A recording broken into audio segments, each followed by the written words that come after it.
This is an open hearing of the independent inquiry into matters relating to Afghanistan. Please could I ask you to ensure that all mobile telephones and other personal electronic devices are either switched off or in silent mode. Please may I also draw your attention to the fact that the Chair of the Inquiry, the Right Honourable Sir Charles Haddon-Cave, has made a restriction order in relation to the conduct of those who are attending this and future hearings. The full order is displayed on the inquiry website and on the door of this court and of the media annex, but I will summarise its purpose. The order, which applies to this and to all future hearings of the inquiry, prohibits any person from making an audio or video recording of inquiry proceedings from within the hearing rooms without the express permission of the chair. Furthermore, no person may take a photograph in any room in which inquiry proceedings are taking place and at a time the inquiry is sitting, without the express permission of the chair. For the avoidance of doubt, both of these prohibitions extend to the hearing in the media annex. A further part of the order arises as the live stream of these inquiry proceedings via YouTube will purposely be subject to a 10-minute delay. It is prohibited that any person may disclose, publish or broadcast in any form or by any means anything that is said or done in the inquiry hearing room until 10 minutes after it has taken place. If an application is made for a restriction order in relation to anything that has been said or done in the inquiry hearing room in the preceding 10 minutes, anything that was said or done during that period is subject to a restriction order prohibiting its disclosure, repetition or duplication until the chair has finally determined the application. All of the above orders are subject to a penal notice. This means that any breach of any element of the restriction orders may be certified to the High Court or the Court of Session, who will have the power to fine or imprison anyone found to have been in breach of the order.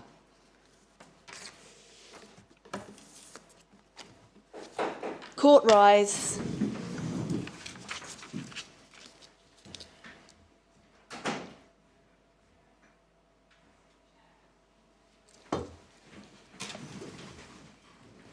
This is an open hearing in Court 73 at the Royal Courts of Justice as part of the independent inquiry relating to Afghanistan. The hearing is before Lord Justice Haddon-Cave, the chair of the inquiry. Good morning, everybody.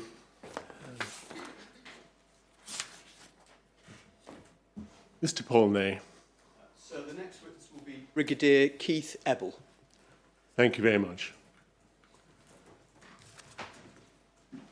Brigadier, would you like to come to the witness box?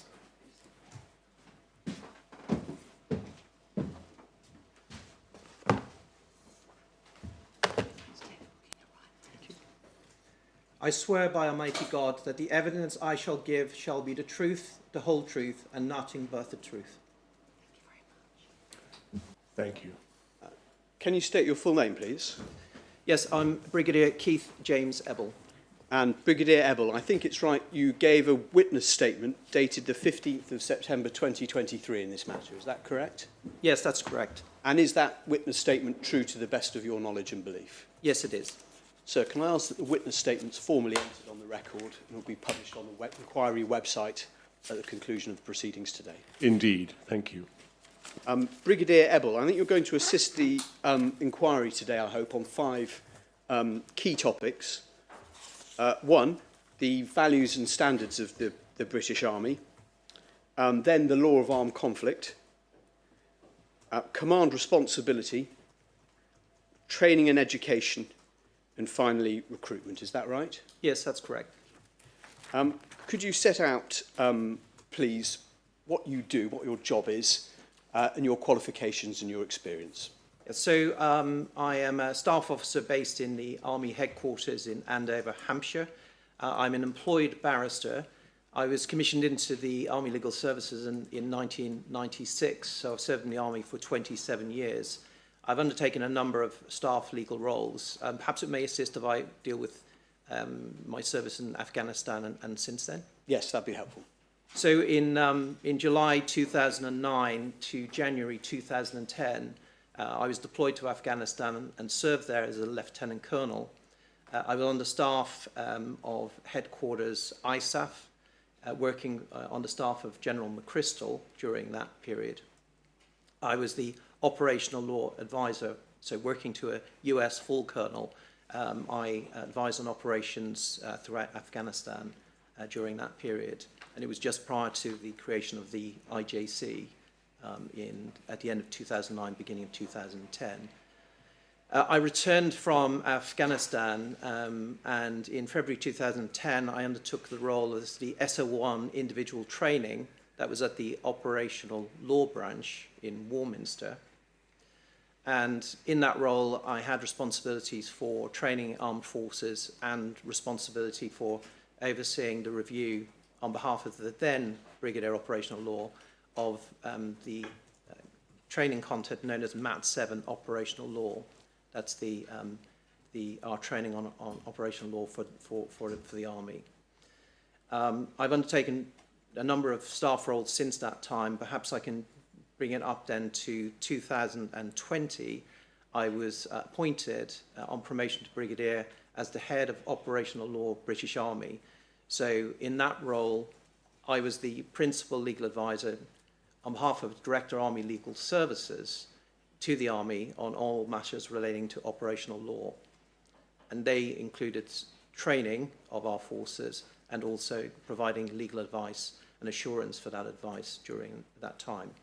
I served in that role as head of operational law for 3 years, and I've just been assigned recently this month to a different role in the Army headquarters, a second brigadier's role, as the head of legal advisory. And in my current role, I'm responsible for discipline and employment law matters.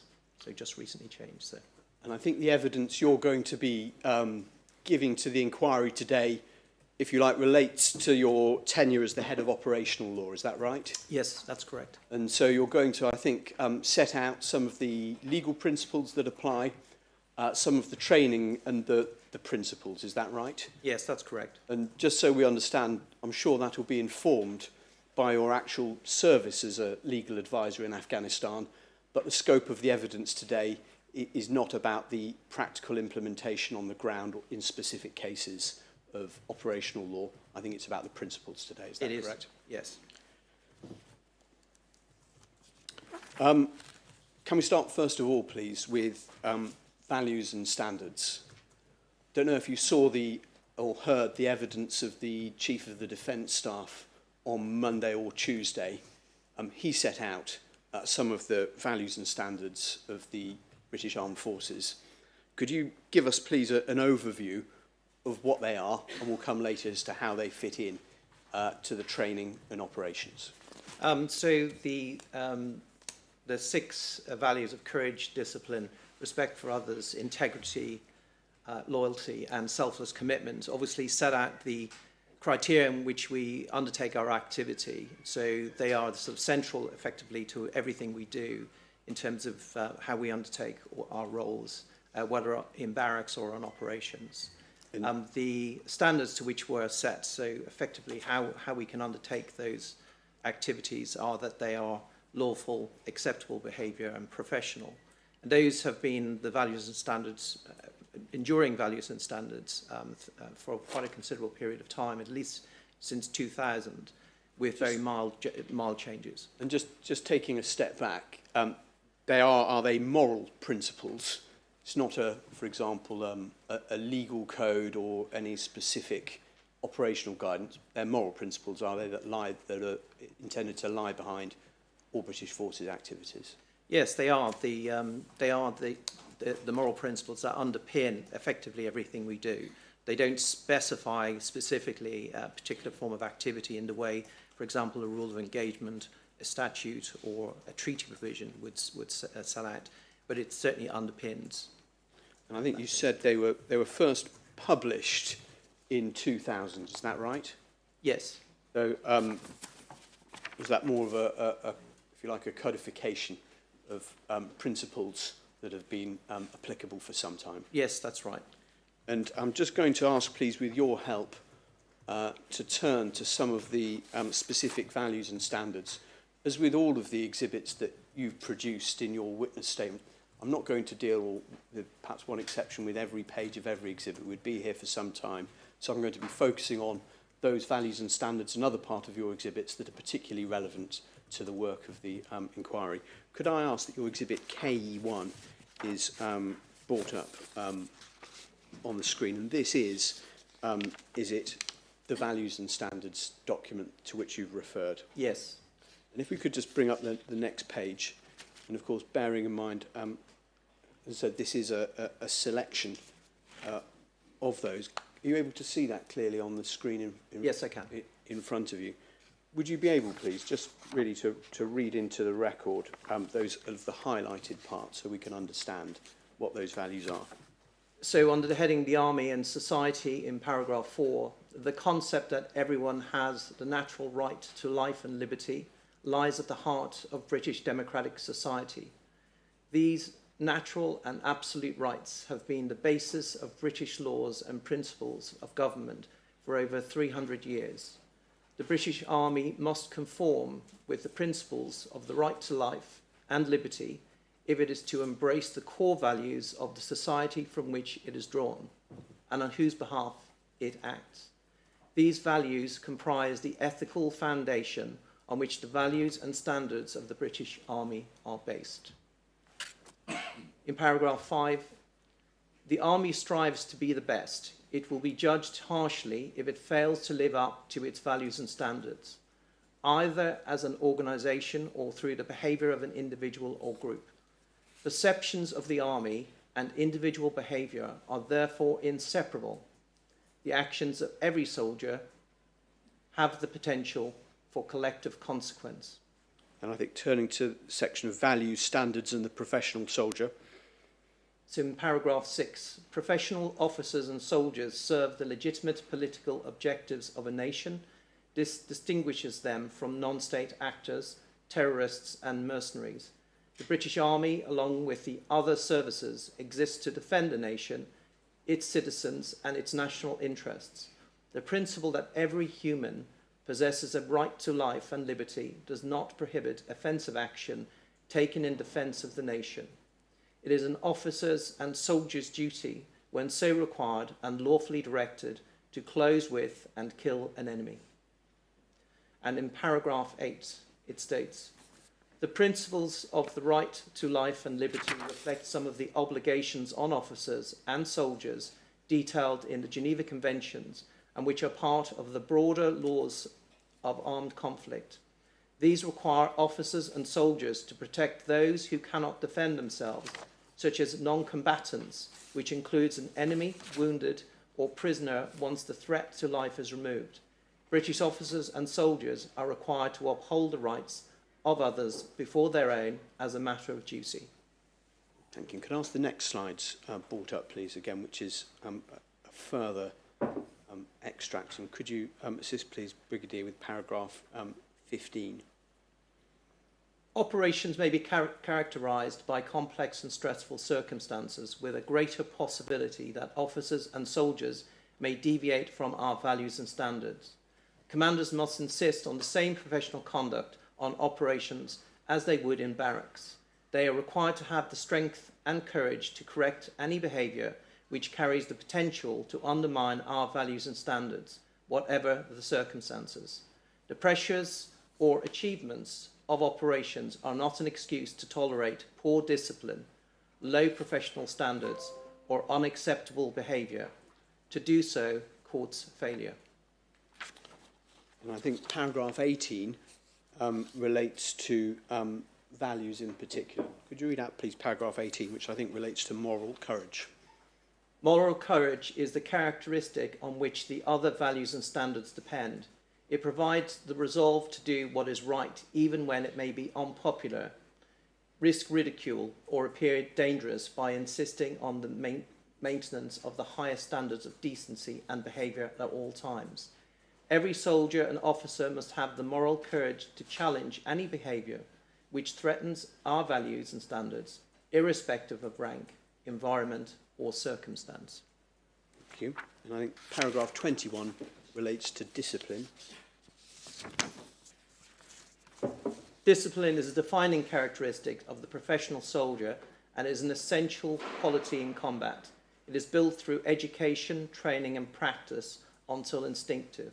For officers and soldiers, discipline instills self-control, fosters self-confidence, helps overcome fear and enables trust.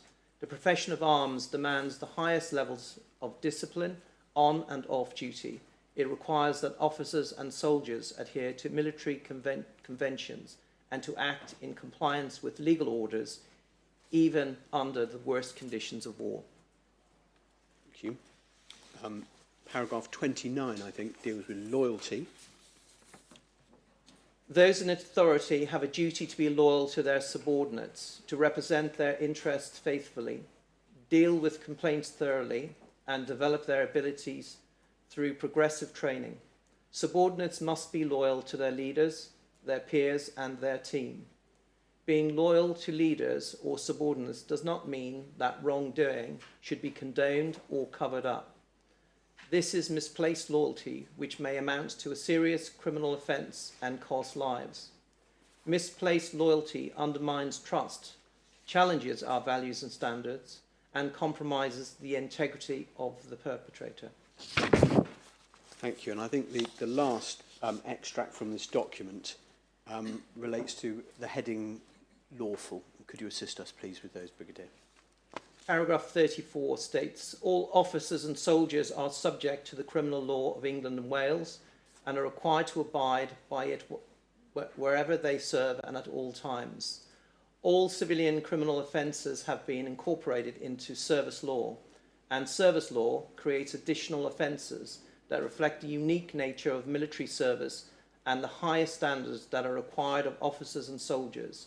Additionally, and notably, on operations or when overseas, officers and soldiers are subject to international law, international humanitarian law, the law of armed conflict, and in some cases, local civil and criminal law. Officers and soldiers are required to operate within the law that applies to their particular operational or overseas context at all times. And in paragraph 35, it states that rules of engagement set out when and how force may be used against an enemy. In some circumstances, they limit a soldier's ability to use force and demand greater restraint than the law would permit. This requires self-discipline and judgment, often in circumstances of danger. Thank you. I'm sure nobody would argue with the ideals and the correctness of those principles that underlie the values and standards. You set out in your witness statement that these values and standards are ingrained in personnel from their point of entry. How is that done? So the way it's done is through leadership by example, through education and training, and effectively by, if there are failures in the values and standards, through enforcement measures using regulations. Would you like me to expand on some of those? Yes, in particular, as to what's done to translate the principles into action and behaviours. So in terms of the information that's provided, clearly there is widespread publication of the values and standards, and that then it has to be introduced into the training environment and initial training for both soldiers and officers, effectively through the training models in those institutions. But the information that's provided will use scenario-based information in order to demonstrate, for example, examples of what would be acceptable or unacceptable behaviour. For the purpose of checking whether or not individuals have understood the particular information, there is annual training undertaken in relation to values and standards. This was from around 2006 using a mandatory training test known as MAT6, Values and Standards. It's in more recent years been altered to an individual training requirement under the heading Behaviours, and that is something which effectively defines what the values and standards are for the current British Army. When was that change? 2022 was the change from MATS into ITR, individual training requirement. So And I think a little later on in your evidence, we're going to look at some of the very specific training material. Is that right? yes, we are. May I just deal with just 3 further matters on this discrete topic?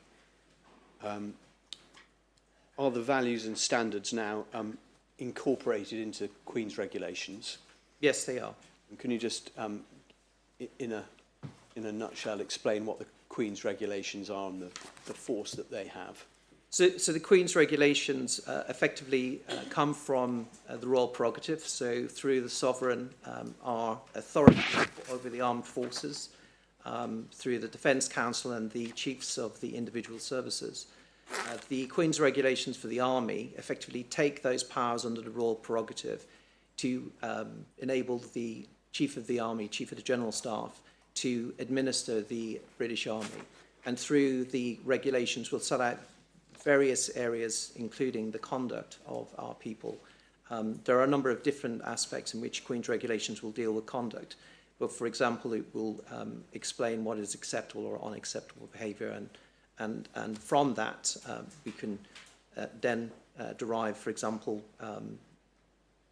the application of the service test, which may be in how we may enforce breaches of the values and standards. So ultimately they are enforceable. Is that the bottom line? Well, they're enforceable through using a mechanism called administrative action where there's a breach of the service test. Thank you. And is it right that the values and standards are also reflected in the Army's approach to recruitment? Yes, they are. So when individuals go through a recruitment process, those who are selecting individuals for service in the British Army will ask a series of questions regarding the individual's views, etc., and will understand what their approach is in order to determine whether or not their values and standards, they are capable of achieving the values and standards and maintaining the values and standards of the British Army. So they'll look at, for example, their previous conduct, if they have any unspent convictions, which might call into question their ability to serve and to maintain those standards. We'll go into some of the recruitment in detail. What about promotion? Would values and standards play a part in selection for promotion and command? Yes, it would be. In fact, in terms of the appraisal reporting process that the British Army has, one of the criteria in which a person is graded is values and standards.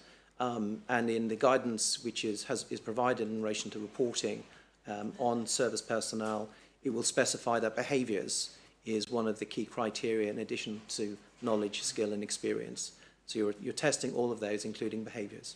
So your evidence is, if properly implemented, these values and standards have a place at every stage, at recruitment, at training, promotion, development. Yes, and effectively I would say that they are part of a service person's life every single day. Thank you. I'm going to ask you just about a specific document that you've produced in relation to values and standards.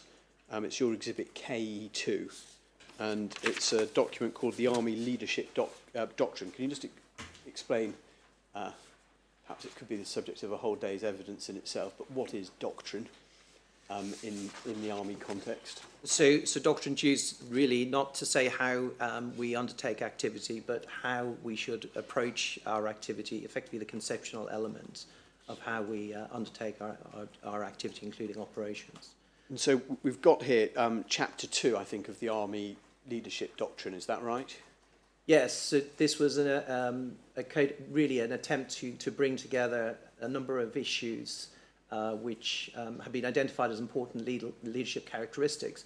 What perhaps is important about this document is it applies throughout all ranks, whereas before the values and standards and the leadership approach was often viewed in the context of officers and non-commissioned officers and soldiers. but a view was taken that it should be incorporated across the whole. So now leadership is seen as a continuing thing from effectively the most junior soldier through to the general. So this is of application to anyone in any leadership role, Yes, whether it's 3 people under command or a division. that's the view. Thank you. And in terms of this document, where would a soldier see it? At what stage in their career? So this will be certainly part of an understanding when soldiers start to undertake career courses, and particularly those who are going through courses for the purposes of promotion and greater leadership role. And because I'm relying somewhat on the information provided by the Director of Personnel regarding some aspects of my evidence, I don't know specifically whether or not this is something which is shared with soldiers in their most basic training. It certainly would form part of the initial officers' training at Sandhurst. But throughout a career of a soldier, this is something that they will come back to, the leadership code. And it is widely published. It was published for a wide distribution at all levels in the Army by way of instruction notice. I think, as we can see, it's at paragraph 202. The overview states that the Army's values are at the centre of what we do and define who we are, both as individuals and as an organisation. They represent the contract we have with society and what it expects of us. The Army's values are the guiding principles that remain constant, whatever the situation. And I think if we just go on to the next page, please. I think it explains values-based leadership. I'm not going to ask you about that in any detail. But at the foot of that page, where we deal with values, we've got at 2.04, the top is courage, but then there's a specific part on moral courage. I think we've heard about this already, haven't we, in terms of the overarching values and standards document. Could you just please read out what the Army Leadership Doctrine says about moral courage? So on the moral courage, it says moral courage is about doing the right thing and making hard decisions. Moral courage is the currency of respect and is often displayed in everyday situations. The more it is practiced, the more natural and instinctive it becomes. By exercising it in peacetime, a leader is setting the precedent for operational challenges and for establishing and maintaining high standards. Thank you. And then on the next page, almost flowing directly on for this, we have integrity. Could you just read that out, please? Yes, it says that integrity extends beyond being truthful and honest, requiring a leader to embody the Army's values and to remain true to them. By displaying integrity, leaders will be respected for the decisions they make and will earn the confidence, trust and loyalty of those they lead. And then, I'm not sure if we can see it in full below, but drawing together those values that have been set out of moral courage, there's respect for others we can see, and integrity. Is there then a specific case study set out? Yes, there is one from which depicts an incident involving a company commander on Op Herrick in Afghanistan in 2015. And the example which is obviously given to exemplify the values and standards of the British Army and the leadership doctrine gives an example, in fact, from Afghanistan in 2015. Is that right? Yes, it does. It involves the intervention by a company commander in a situation where there was a potential for abuse. And how the company commander, the example that it gives, stepped in even though it caused damage to a relationship with partners. Is that right? Yes, so it was a highly emotive situation in which individuals had been injured and a soldier killed as a result of an improvised explosive device. And there was a realization as they were starting to gather up individuals who were nearby that there was a potential situation for abuse. And the officer felt it was important to intervene in order to make sure that this didn't go any further. It's, I think, recognised that it's one of the highest risk areas when immediately after a terrible incident like this, that there is high degree of emotion, and therefore that's when leadership is the most important aspect. And I think we'll come on to a bit later some of the detailed training materials, which, as you've set out, are intended to be grounded in real situations and real examples. Yes. I think on one of the next page in standards, and I'm not going to ask you to read it out, again, highlighting standards include lawful behaviour. If it needs to be said that all officers and soldiers are subject to UK criminal law and are required to abide it. Is that right? Yes, they need to understand that, and clearly the training is to enable them to understand that they're bound by UK criminal law and international law, and specifically the law of armed conflict when they serve on operations where it applies. And I think it sets out below, and we'll again hear from you in more detail about it in due course, that rules of engagement set out when and how force may be used, and they in fact limit a soldier's ability to use force and demand greater restraint than the law would permit. Is that right? Yes, so the law of armed conflict is, and we'll come to it, is very pragmatic, and in some instances can be quite permissive, more permissive than perhaps individuals who are not familiar with would understand.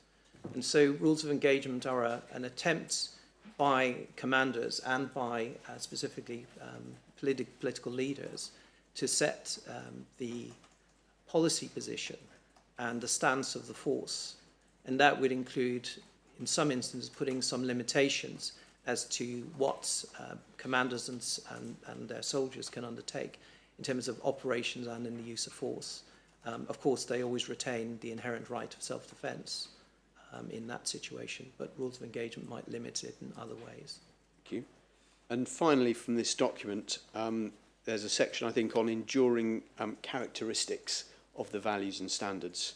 It's one entitled The Example. Could you read that out, please? Yes. There's a strong human tendency to adopt the characteristics and behaviours of those around us, particularly those we respect.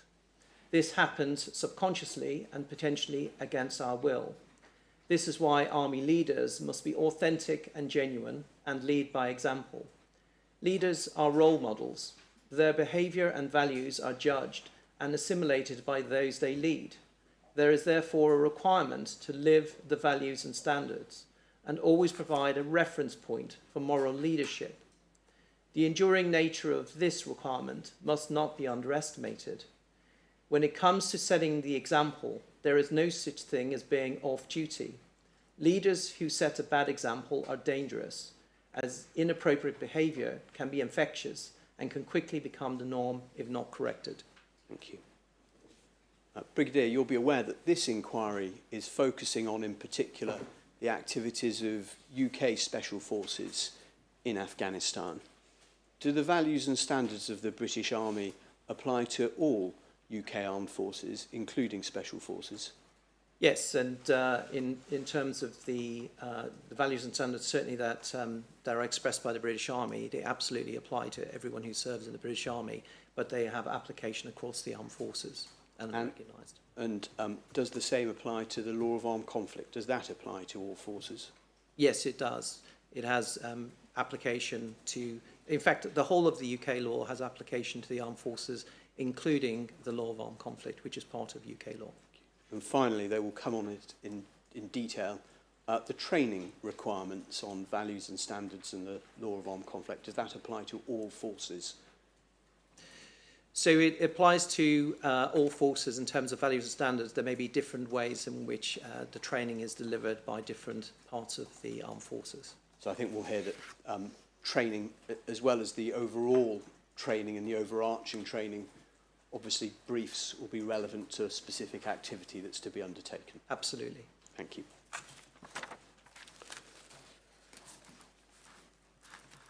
Can we now turn, please, to the law of armed conflict?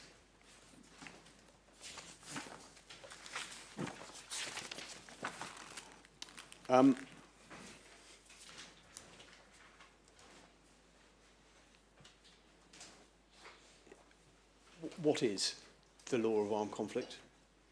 So a very broad question, but in essence, the way that the United Kingdom approaches this in terms of departmental responsibility. It's the Foreign, Commonwealth and Development Office have the policy lead, but obviously the Ministry of Defence and the Armed Forces are keenly interested in the development, practice and accountability in terms of law of armed conflict.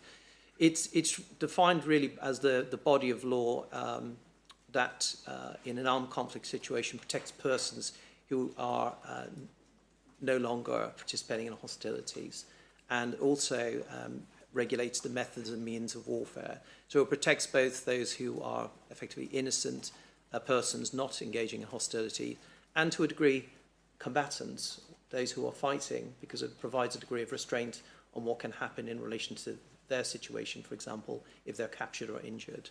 And the two main sources of law as defined are the treaties, which includes all those that the United Kingdom is a state party to, and those laws which are recognised as accepted as law and binding, which is known as customary law. So those are the sources. Just to sort of, if I can, deal with these in stages. The law of armed conflict is a concept in international law, is that right? Yes. Specifically international humanitarian law. So I would simply say that the way we view this, we describe it as the law of armed conflict. Others refer to this as the laws of war, and but there is a general recognition of the concept of international humanitarian law, which many see derived from the Geneva laws from after the Second World War. I think, as you've said, the law of armed conflict is drawn from two main sources and a number of sub-sources. The first being treaties, is Yes. that right? And an example of which that everyone is likely to have heard of is the Geneva Convention. In addition, I think, as you've said, there is international customary law, is that right? Yes. And without attempting an exhaustive legal definition of international customary law, is that in effect principles that are generally agreed by states as applying? Yes, principles and also rules in relation to the conduct of hostilities. Some states would refer back to specific agreements that have already come into existence. For example, the Hague Regulations of 1907, yep. And they would accept that in some instances the rules there or regulations there may amount to customary law. But just to be absolutely clear, the law of armed conflict is a concept or has status in international law. Will come on later to its incorporation to British and to UK domestic law. But putting that legal distinction aside, are members of UK armed forces, and when I say that I mean all members of UK armed forces, including special forces, required to comply with the law of armed conflict? Yes, they are, and are trained to understand that they are required to do so.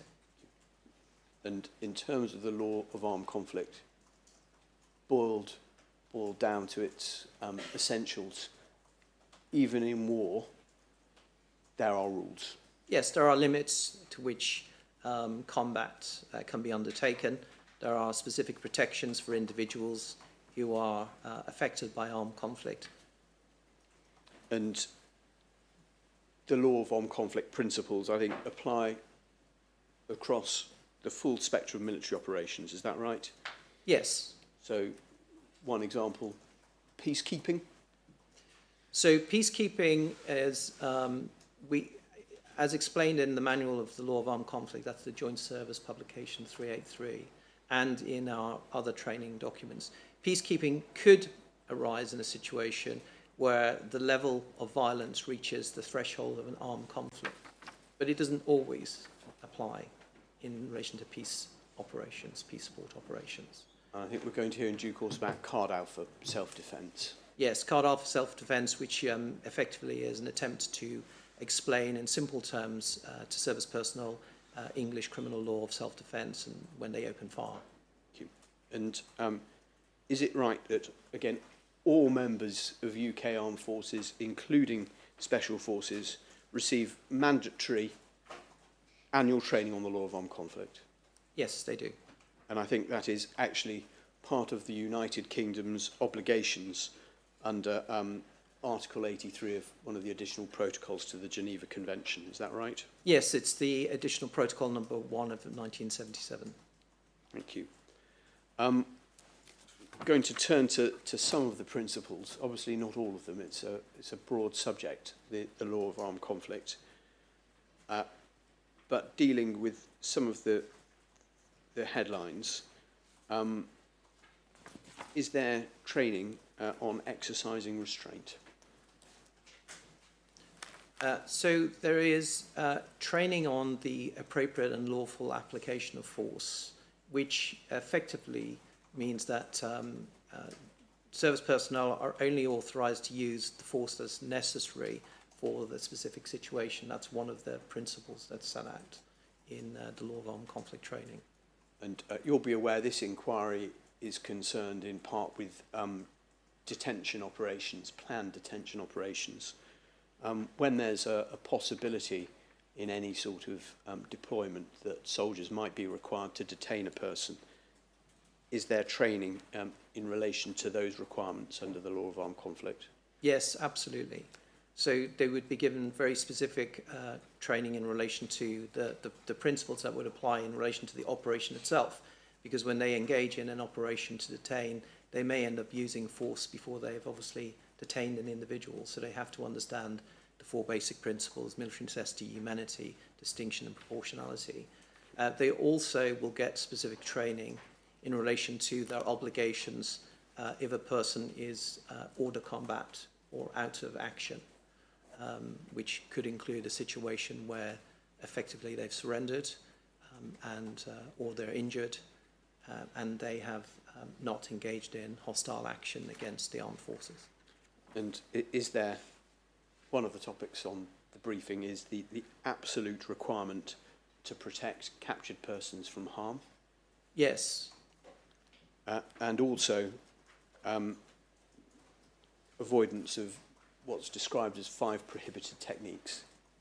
Yes, and those arose really from the period of service in Northern Ireland, but have been inculcated into our training since events in Iraq, arising from the inquiry into Baha Musa's death and the treatment of Iraqi detainees.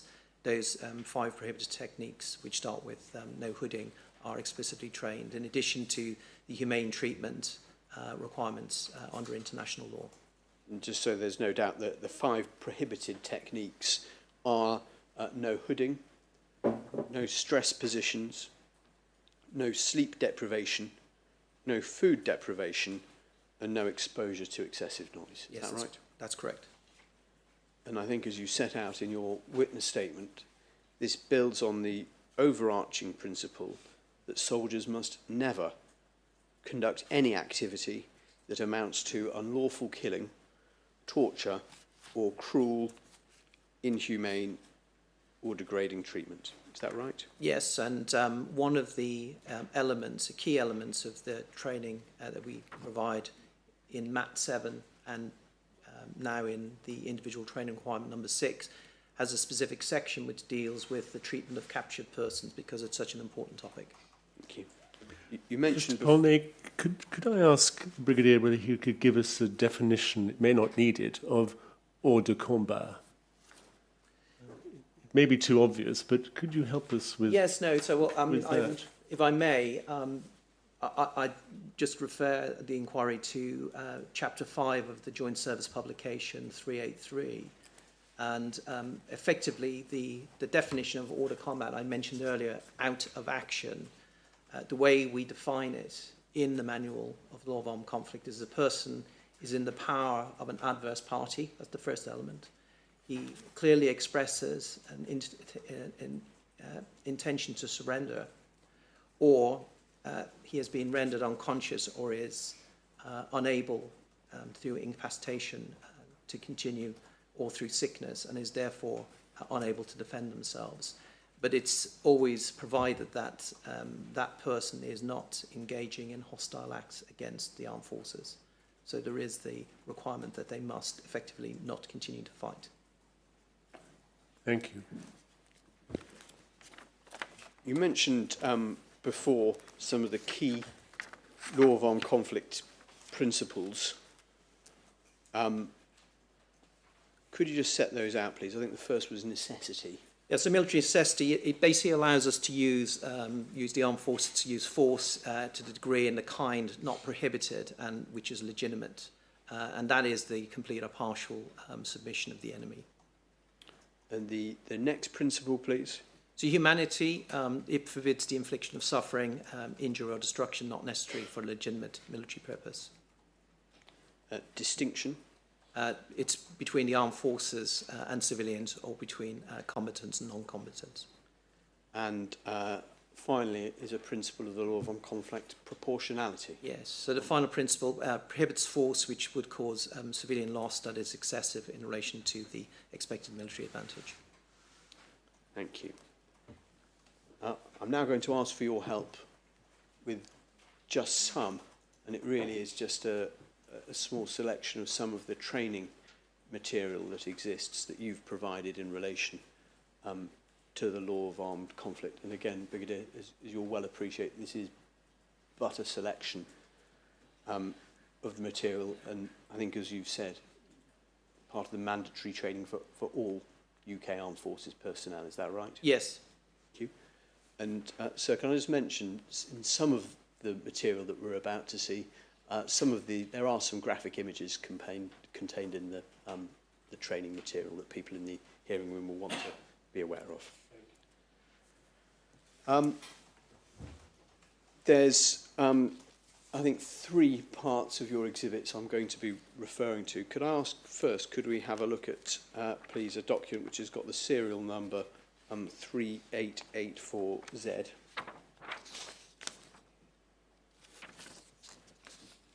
And I think because it's in such high definition, it's going to take just a few extra seconds each time for the documents to be produced. This is just really the front piece for one of it. And as we can see, it says MAT 7, Operational Law. Well, I don't think we can see on the screen, but if you'll take it from me, Brigadier, at the bottom it says Issue 5, April 2013. So obviously this is the April 2013 edition. Would there have been substantial differences with, for example, the material in 2010 or 2011? Not substantial differences. I mean, effectively, Issue 1 was produced in August 2006, and we were up to Issue 5 in April 2013 with amendments in between. What we would do is take lessons identified from actual operations and through the Land Warfare Centre lessons process, we would then incorporate those into training. So it's more of a refinement, but there's no substantial change to the law of armed conflict training. Thank you. And if we could bring up the next page, please, in this.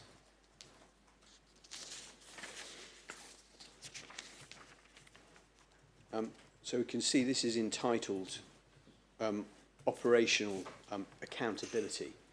Can you just explain what is this document? It looks like a PowerPoint slide.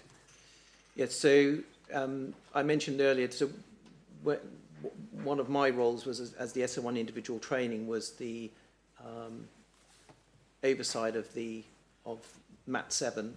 MAT 7 set out different aspects, and one of the areas that we had to look at was operational accountability. It's to explain to soldiers and commanders their individual responsibilities and also the command responsibility elements that the commanders specifically would have, so that they understood not just the rules that would be applicable, but also the fact that they had to understand when they might need to report something or when they may need to deal with something by way of investigation. So is this a part of the PowerPoint presentation that would be given to soldiers? Yes, it is. And who would be delivering this training? So it could be delivered by a legal advisor, or an Army Legal Service officer, but it didn't need to, because what we did was produce a scripted version which could be read effectively verbatim to service personnel, but it would also enable some degree of discussion, but underpinned by the script.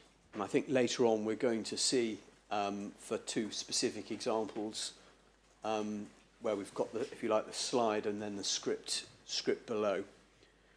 So, again, this is just one example of it, of part of the training. So we can see their personal responsibility. do not order, obey an order to commit or commit a war crime. Yes, so this really derives from its source really is Chapter 16 of the Manual of the Law of Armed Conflict. That explains what the individual responsibility is, and it's to explain not only that you can't order and clearly obey an order. And then obeying an order would be, for example, obey an unlawful order. And then we can see the next heading is unlawful orders. Yes. And at that point, are you saying in the training, soldiers will be told you do not obey an unlawful order? Yes, for example, an order that no quarter will be given. In other words, that your opponent cannot surrender. That would be an example of an unlawful order. And based on what you said before, an unlawful order would be to shoot someone who was hors de combat, who had surrendered and was not taking part in hostilities. That would clearly be an unlawful order. Thank you. And then we've got command responsibility. I know that's a fairly big legal topic in itself, and we'll come to some of that later. Could you just explain really what these bullets are and are setting out, please? So, because the way it explains it is firstly by explaining that commanders have an obligation under the Geneva Conventions to ensure that their troops effectively are trained to the appropriate standard to obey the law of armed conflict. So that is a primary duty effectively arising from the Geneva Conventions. It then tries to explain what the definition is arising from both case law and most recently from the International Criminal Court Statute, the Rome Statute, and the International Criminal Court Act 2001 in the UK, what the elements of an offence of command responsibility is. That's because commanders have a responsibility not just for what they do, but also for what those under their command do. So it's an enhanced responsibility, an enhanced legal obligation. Could we have the next slide up, please? Thank you. We've obviously skipped quite a few slides in this presentation. We've come to the summary of the last part. Law of armed conflict must be applied in all types of armed conflict and where policy dictates. Remember the four key principles of military necessity, humanity, distinction and proportionality. Now, those are the four principles, Brigadier, you set out just a couple of minutes ago. We must take proper precautions in conducting offensive operations. And what type of precautions is that referring to? So that's really referring to the precautions in attack, which are derived from Additional Protocol 1. It's effectively ensuring that you're engaging a military objective, not a civilian object, and also minimising harm to civilians. Remember the categories of protected persons and objects, including the humane treatment of seafarers, and what's that? Captured persons. Captured persons. Yes, that's the doctrinal term that that the armed forces now use for captured persons. It also features in our doctrine, Joint Doctrine Publication 1-10, which has been produced again from some harsh experiences and lessons. And then in bold, or if not in bold, in a larger font certainly, we are all accountable for our actions on operations. Yes. I think on the next slide we've got a test. Now, you can see it says LOAC test sheet year 1. Are there test sheets? Well, a number of different tests.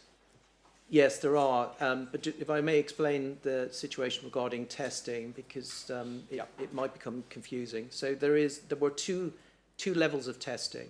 There was a test of a small number of questions, 10 questions, which only specifically dealt with the law of armed conflict. That was because there was a certain category of service personnel who would only be required to undertake that level of training as a minimum, the law of armed conflict. For the full package of MAT 7, which included the other elements, such as captured persons in depth and the use of force and judgmental training, we had a larger test of 30 questions. So there are different questions banks, and we had they were on a rolling basis of 3 years. So you would be able to change effectively over a 3-year period the test paper to ensure that it was a different set of questions. People aren't doing the same questions year after year, which might reduce their utility. Absolutely. So we can see year one, that's year one of the 3-year cycle. So this is one example that the test of that service personnel would have to complete as part of their training. Is that right? Yes, they would, and they'd have to, in relation to the 10 questions, they'd have to have a minimum of 7 correct answers.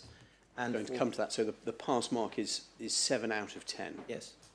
Right. And Brigadier Matt, just to remind ourselves, is military annual training test. Yeah. And what would happen if someone got less than 7 out of 10? So they would be recorded as a fail, and there is guidance within the MAT as to how you would deal with pass-fails. Effectively, anybody who failed the test would be given an immediate retest, and if they failed at the immediate retest, they would be required to undertake a further test within a 2-month period, obviously with given support if they needed to get through the test. Effectively, if they continue to fail a test, there would be consideration given to administrative action potentially leading to their discharge from the armed forces. So it's not a situation in which one can simply fail the test and continue. There were potential consequences. When you say an immediate retest, do you mean take the same test again? Take the same test, but they might change the test paper. So, I mean, I'll give you from my own personal experience. I went through MAT 7 when I was going through pre-deployment training in the summer of 2009. I actually did the test. I know soldiers who didn't complete the test on the first attempt, and then they were effectively given a break, and then they would have to resit the test later in the day, and then if they passed, they would continue. Later in the day. Yes. And you've explained that if a soldier failed it, they'd be given, if they failed the immediate retest, the one later in the day, they'd be given support Yes. and training. Would it be possible, though, that they could be deployed in circumstances where they'd failed their law of armed conflict test? No, because the mounting instructions that existed for Operation Herrick had a specific requirement. It was that they must have completed joint training requirements. And one of the joint training requirements was JTR 7. That was for operational law. That specified that they had to complete effectively JTR 7 in order to be deployed. Now JTR 7, it's standard, and because it was a joint requirement, it wasn't specifically they must have completed the MAT 7, but they had to complete the equivalent for their own service or force. For the Army, though, it was MAT 7. So in order to complete, to deliver against JTR 7, you had to have completed MAT 7. Thank you. And for the benefit of anyone who's watching this remotely who won't be able to see the documents, could I just ask you to read out just 2 of the questions so it enables us to get an idea of it? Could you, question number 2? It's question number 2. So on the question of military necessity, it says military necessity allows commanders to A, override all provisions of the law of armed conflict in order to accomplish a mission, B, use any tactic or weapon in order to defeat an opponent, C, use only that degree and kind of force not otherwise prohibited by the law of armed conflict that is required in order to achieve the complete or partial submission of the enemy with the minimum expenditure of life and resources, and D, suspend the law of armed conflict in grave circumstances providing warnings are provided to the enemy commanders. And I've obviously defined C as being the correct position. C is the correct answer. And then just, again, by way of example, could you just read out question 9? So question 9 states, in battle, if the enemy show the white flag, you should A, stop firing, B, call them forward, then attack, C, go forward and see what they want, D, stop firing to trick them into coming out. And the answer? It's A. Thank you. Stop firing.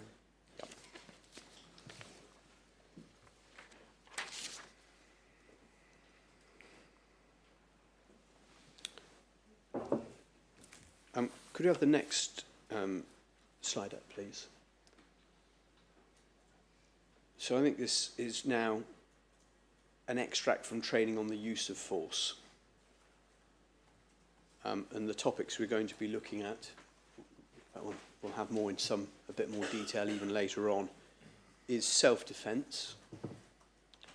And something we're going to hear about, I'd imagine, a fair amount in this inquiry is Card Alpha guidance for opening fire. What is Card Alpha? So Card Alpha, which is one of the cards that derives from Joint Service Publication 398, which is the Manual of Rules of Engagement, it's one of the cards which is issued and trained on with service personnel so that they understand their obligations and actions when they decide to open fire with their weapon. And so it specifies effectively, I think I've mentioned earlier, what their obligations are regarding the English criminal law of England, the criminal law of England and Wales, so effectively necessary and reasonable force. We'll look at some of it in a minute, but to be clear, Card Alpha is intended to mirror the provision in England and Wales criminal laws to self-defence. It is, but it's designed to do it in a way that soldiers will understand, and they will understand in a more straightforward way. This is important for them because it isn't just important that they understand the law, it's important that they have the confidence, if needed, to use force when required. And this is force. We'll talk in another context about offensive force, but Card Alpha relates solely to force in self-defence. Yes, it does. Defends oneself or another, or in some circumstances, property. Yes, but only where there's an imminent threat to life in relation to property. Thank you. Could we have that you can skip over the next slide and then go to the one after. This is what soldiers are trained on, is that right? Yes. Self-defence. The test to be applied for self-defence is that a person may use such force as is reasonable in the circumstances, as he honestly believes them to be, in defence of himself or another. And then I think on the next slide, we see how it is emphasised in the circumstances so that he honestly believes them to be. Is that right? Yes. So again, it's trying to explain the concepts of necessary and reasonable force in English law. And then I think if we go on 2 slides, highlighting the key principles.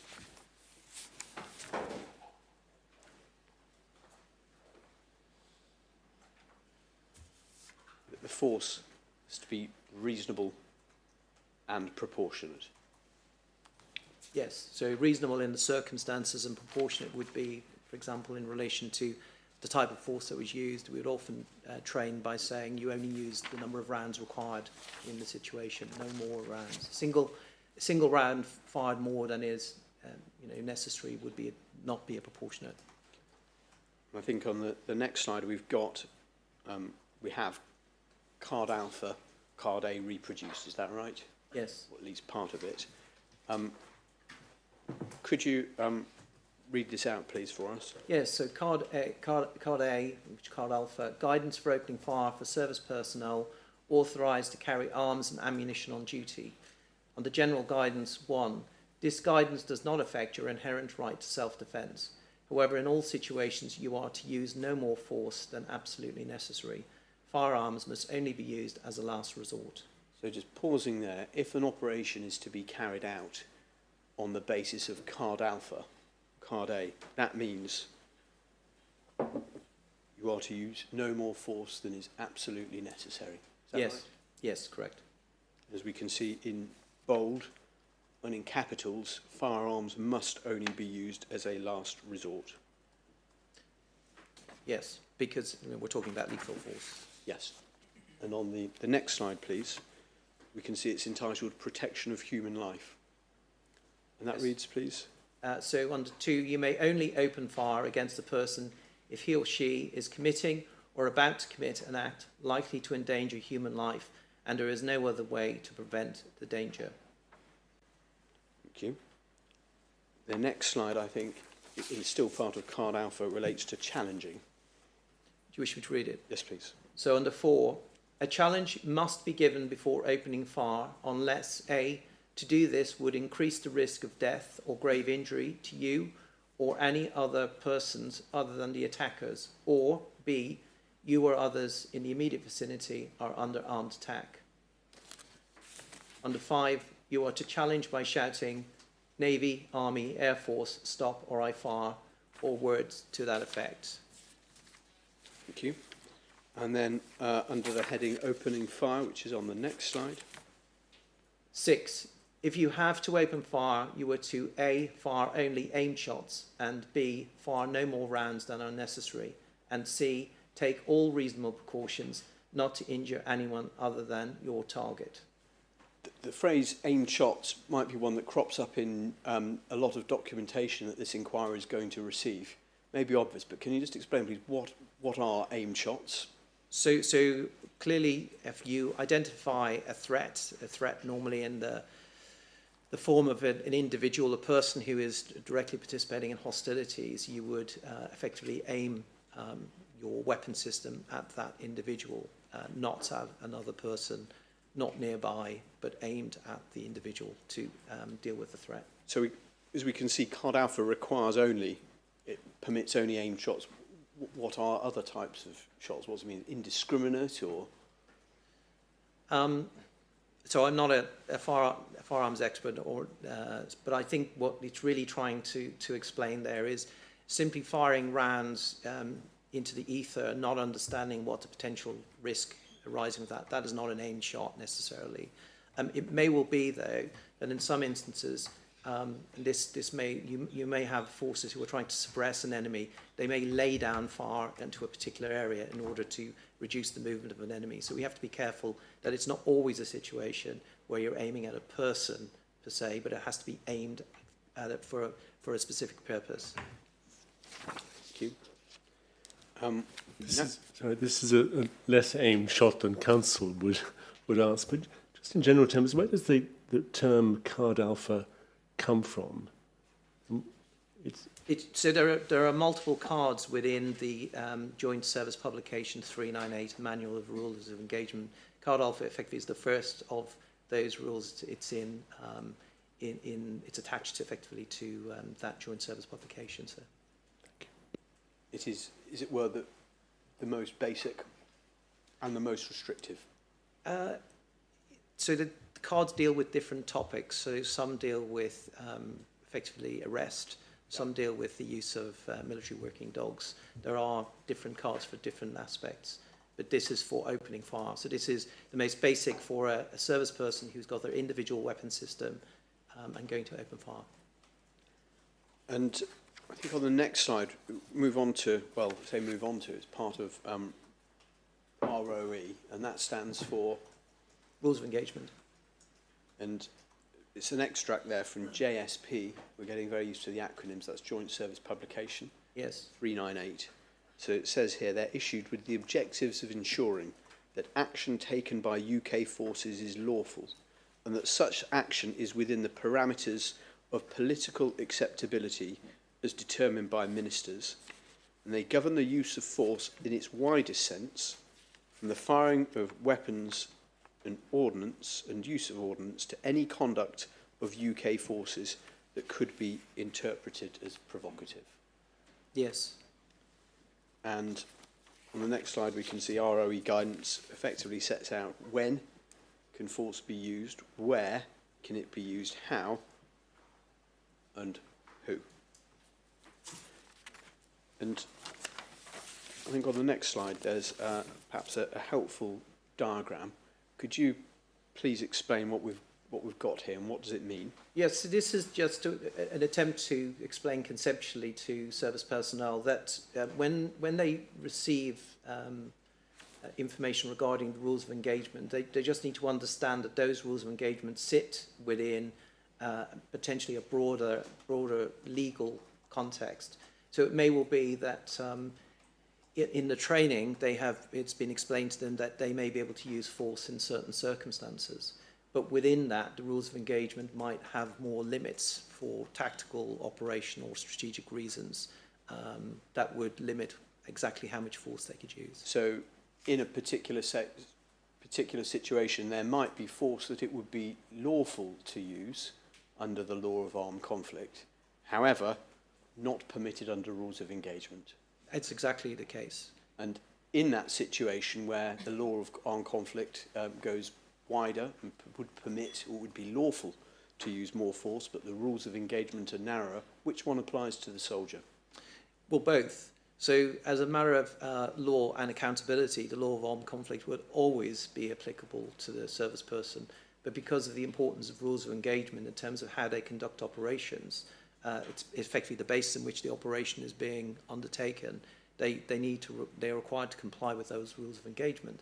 That's important in terms of the wider context, because it may well be that there is an attempt to limit the amount of force and the consequences of force being used. So both would be applicable. Both are applicable, but the soldier's actions are restricted by the narrowest, which They would are. be the rules of engagement. So rules of engagement will never exceed the legal context. So The we law- can see on the widest concentric circle, you have unlawful actions. Yes. Actions in accordance with the... So examples which I gave earlier, for example, an order that no quarter be given to an enemy, effectively, that would be, it could not be expressed in a rule of engagement. That would be unlawful. And would a breach of the rules of engagement be a breach of the law? Not necessarily, although they're so closely related that if there was a breach of the rules of engagement, one would look very carefully to see whether or not there was a potential breach of law. And the reason I say that simply is if, for example, the rule of engagement limited the way that the force was being used in a particular context, for example, a counterinsurgency, one would have to look very closely as to whether or not the actions didn't also contravene the law of armed conflict. I think on the final slide, we've got, and again, just to be clear, this isn't only an extract from a very large slide deck. We've got here a summary. Self-defence has 3 key principles: imminent threat to life, honest belief, reasonable and proportionate force. Yes. The law of armed conflict applies to offensive force. Rules of engagement reflect the law and government policy. I'm going to deliberately, for the moment, skip over the part on offensive forces. We've not dealt with those slides. And we're going to deal later with SIRs, which stands for... Shooting Incident Reviews as trained in MAT 7. Thank you. And we'll come on to that last of all. You said right at the start that the training materials are based on real-life examples. Is that right? Yes, so we would use real-life examples, and we would also use examples where operations have been undertaken in a way which they were not lawful, or conduct was not lawful, I should say. Thank you. Could I ask, we've got a document with serial 3892 put out, please. And this, as we can see, this is another part of the MAT 7 training, is that right? Yes. And if we go on to the next slide, we'll see, I'm not sure we can just have, just for a moment, the whole view of the whole page. This will be familiar, I'm sure, to anyone who's seen a PowerPoint deck. I think you explained before there's a script to go with it, is that right? Yes, it's obviously evolved over various iterations, but this is an example of the script underneath the slide. And we've got here sort of introduction to operational law, and as we can see, the reasons beyond it. I'm just going to ask the next slide put up, which we've got. We're going, I think, to page, just to be clear, 9, and this is one of the specific scenarios we've got here, which is an actual scenario given of Somalia. Is that right? In 1993? Yes, involving Canadian airborne forces. And just so the inquiry can understand, again, some of the very specific training that people receive, I wonder if we could zoom in on the bottom half of it. Would you mind reading up the introduction that would be read out, please, to soldiers? In relation to the Somalia affair, it states that the Somalia affair was a Canadian military incident in the 1993. It began with the brutal beating to death of a Somali teenager, Shadan Aroni, at the hands of 2 Canadian soldiers participating in the UN humanitarian efforts in Somalia. The crime, documented by grisly photos, shocked the Canadian public and brought to light internal problems in the Canadian Airborne Regiment that went beyond the 2 soldiers directly involved. Questions were asked about why the unit was chosen for that mission despite disciplinary problems. Perhaps most damaging to the leadership of the Canadian military was how it reacted after the events became public, as accusations of covering up the events surfaced. Eventually, a public inquiry was called. Despite being controversially cut short by the government, the Somali inquiry found deep problems in the leadership of the Canadian forces. The affair led to the disbanding of Canada's elite Canadian Airborne Regiment, greatly damaged the morale of the Canadian forces, and damaged both the domestic and international reputation of Canadian soldiers. Thank you. Can I ask we just play now the video that would then be played to the soldiers as part of this training?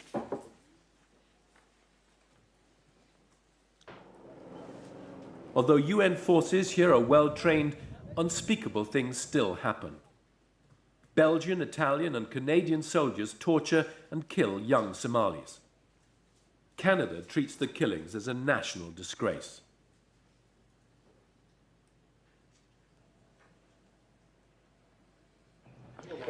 Three soldiers are found guilty of murder. This man is sentenced to 5 years in jail. A special commission is set up to investigate. We have concluded that ordinary soldiers were, in a very real sense, victimized by the systemic and leadership failures that plagued the Somalia mission. And of course, the other sad thing in this incident is that these isolated incidents have so overwhelmed and overshadowed all the good that was done in some of these particular peacekeeping operations. And if we could go back, please, to the training materials, and just perhaps before we have a short break, the next slide makes clear, doesn't it, in training, that this type of behaviour doesn't just apply to other forces. Is that correct? Yes, so we have to, when we were putting together training, and as this evolved, we were looking at examples, real-life examples over the years of where there had been misconduct. So there is a video relating to the My Lai massacre in Vietnam. Yep. There's the Canadian example. But we were obviously cognizant of the failures in the past in relation to British soldiers serving in Iraq, where the 2 incidents which are highlighted here are the Camp Breadbasket incident and the death of Baha Musa. And both of those led to courts-martials and convictions in relation to the treatment of civilians. And the slide that accompanies it shows images of the victims of that behaviour, is that right? Yes, the 2 on the left-hand side relate to, I believe, Camp Breadbasket, and then as we go into, and also I think on the bottom right, then there's the image of Baha Musa. This is effectively the autopsy image taken showing the significant injuries he sustained whilst in British custody. And then at the top right is a photograph of his father who petitioned High Court in relation to this matter. And then to complete the slide, there's, I think, a photograph of the front page of the Daily Mirror describing the conduct of the soldiers involved. The headline reads, "Shocking, appalling." Yes. And then, I'm not going to ask you to read out all of the text we've got, but it describes the behaviour, is that right? Yes, so in relation to Camp Breadbasket, that was a particular situation in May 2003 where soldiers found themselves dealing with a large number of looters.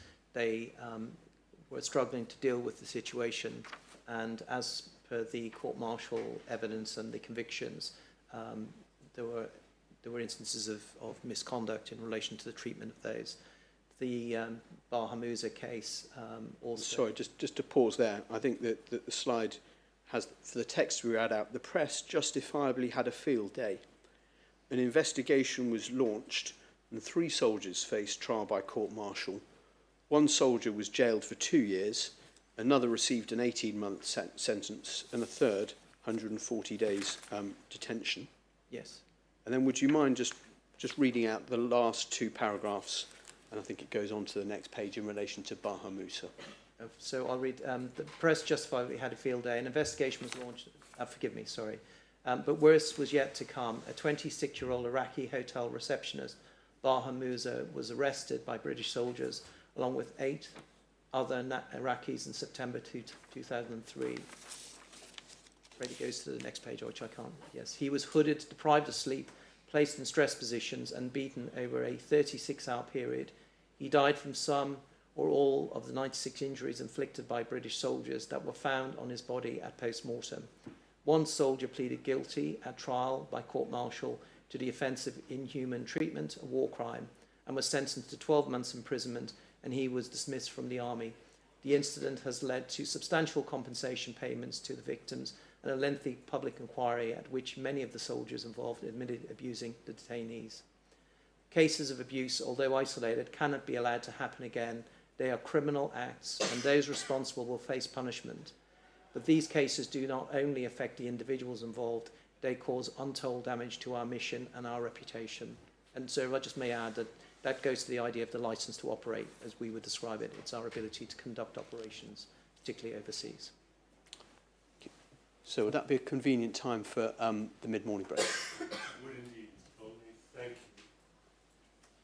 Let's reconvene, shall we, at 20 to 12. Thank you. Rise. I remind you, Brigadier, that this is not to discuss your evidence. Yes, sir. All rise.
Mr. Polney.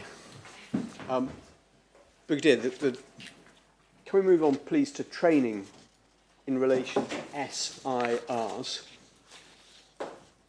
Yes.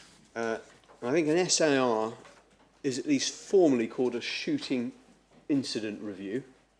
It was in our training, yes. Have you ever heard it referred to as a serious incident review? In different contexts, yes. Thank you. Could I ask, please, that we put up, and it's part of your exhibit KE5 document with serial number 3902.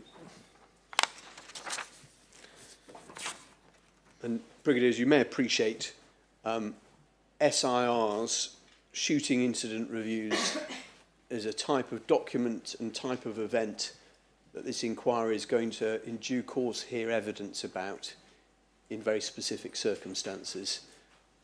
So it will assist us, please, if you could explain the training on what soldiers would be expected to understand as to the rationale and the requirements of them in this. And just as before, I think we've got the slide up, as we can see at the top, but we've also got the text that the trainer would use. Is that right? Yes. And the purpose of the training, as we can see, is to set out why the Army conducts shooting incident reviews. And sometimes I think they're referred to as post-incident procedures as well, PIPs. Is that right?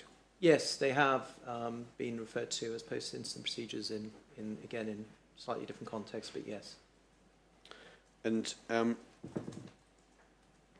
it states here, regardless of the name, you need to know about shooting incident reviews. You might be involved on an incident on tour where you or one of your fellow soldiers believes that someone who has been injured or killed as a result of as a result of our use of force, be it by small arms fire or at the other extreme by an airstrike. And if this happens, an SAR might be conducted.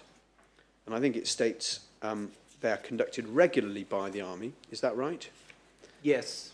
And you will be expected to provide a statement and cooperate fully if you thought someone had been killed or injured by us as a result of our use of force.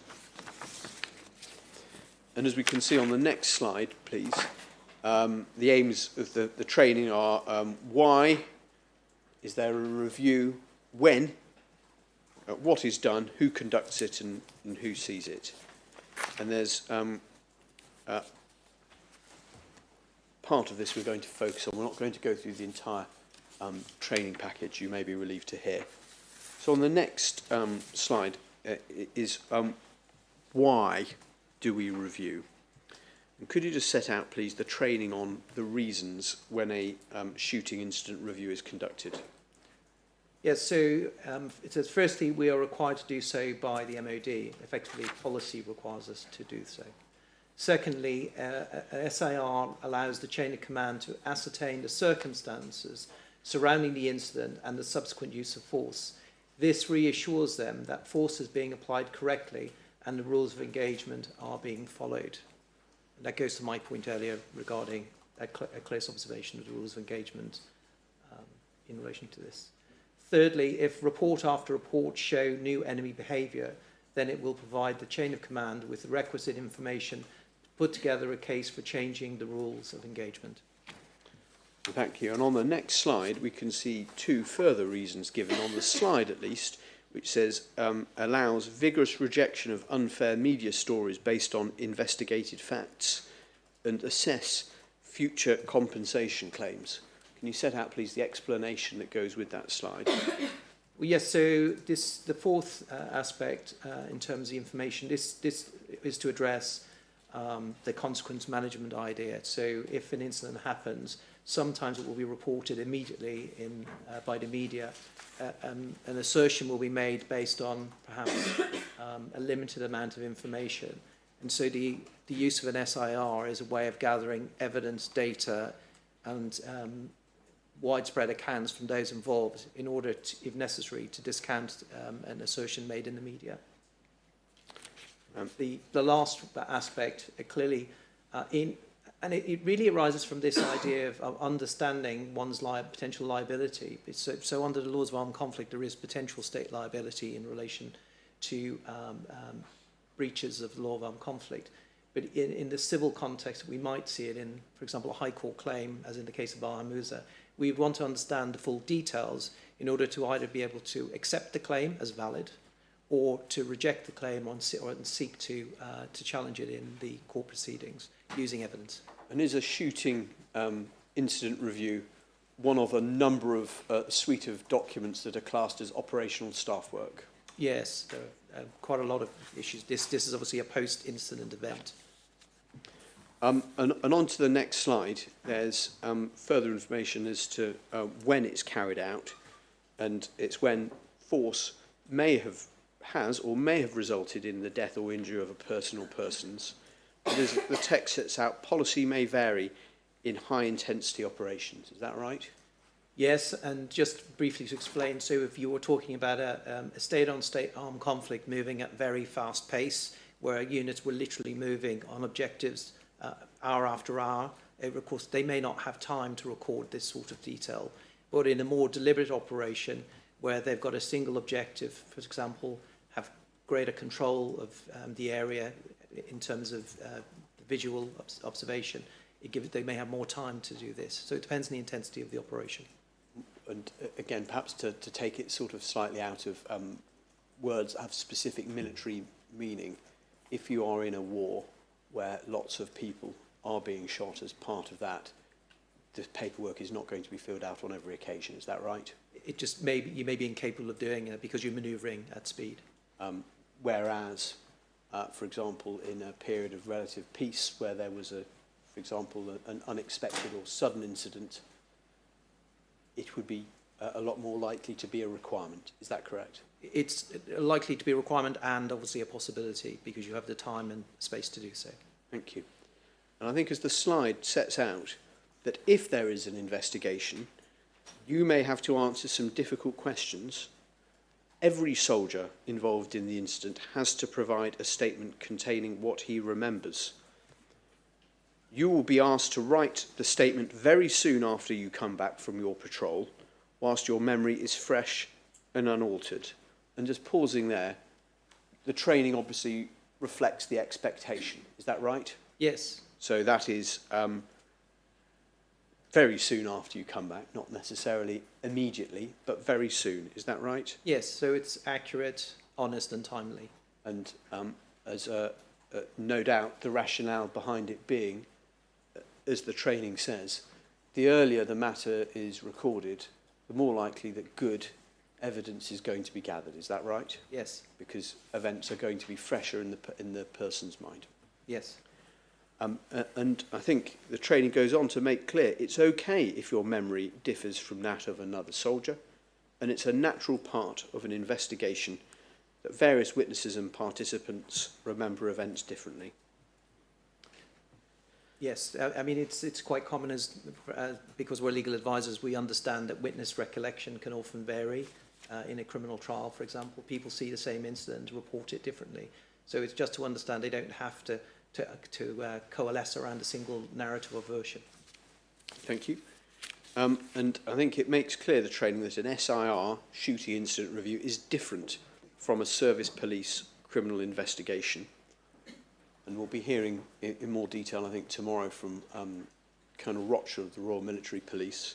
It sets out here that if the chain of command thinks that a soldier committed a criminal offence, the review may be delayed until the Royal Military Police have completed their investigations. Is that right? Yes, they would have primacy in relation to it if there is a suspicion of an offence. And by primacy, you mean the internal investigation, if you like, is stopped so that the RMP can carry out the investigations that they consider appropriate? Yes, and that's standard in all military sort of inquiries or reviews.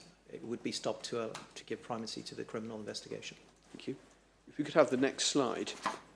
There's, I think, a very specific example given of when an SIR is going to be required, and that is, as it sets out, if you are involved in an incident where a civilian has or may have been injured. By the use of civilian, Can you explain what that means in this context? Well, it's trying to distinguish between situations of normal combat between, for example, two states' armed forces. So it would be quite understandable in a combat situation where the state armed forces, one state, are fighting against state armed forces of another state in an international armed conflict. It would be obvious you would be in that situation using force against another combatant. The idea of civilian is to identify that this is unusual because civilians ordinarily are protected unless they directly participate in hostilities. So any death or injury of a civilian is something that would need to be looked at. So non-combatant, effectively, is that right? So that's technically not the right term in this, because one has to think about the classification of conflict. The best way of, for this type of situation, you are ordinarily just saying a person who is not directly participating in hostilities. A person who is not directly participating in hostilities. If that occurs, the training sets out there should be a shooting incident review if they are injured or killed. As we can see, it sets out the SIRs conducted by a captain not directly involved in the incident. And normally, that would be the adjutant. Is that right? Yes, sorry. Can I just go back to my previous question? So, understanding a civilian not directly participating in hostilities, force could be used against that person. If a civilian was directly participating in hostilities, of course, that would give rise to a serious shooting incident review as well. So whether it's a person who was injured, for example, in crossfire, or because they were engaging with our forces, there would still be a shooting incident review. It's irrelevant. The reason I wanted to explain is it's different to the idea of combatant, because that has a technical legal term. I understand, thank you. So forgive me, you were talking about the issue of the appointment of an officer, a captain, normally the adjutant. Yep. It's going to be someone, I think the training sets out, who's not directly involved. Yes. But they're going to obviously be within the same organisational unit. Yes, and the adjutant, traditionally has a responsibility for issues of discipline and for the commanding officer. And if we could go on to the next slide, and in fact we can skip over that, please, to the one after.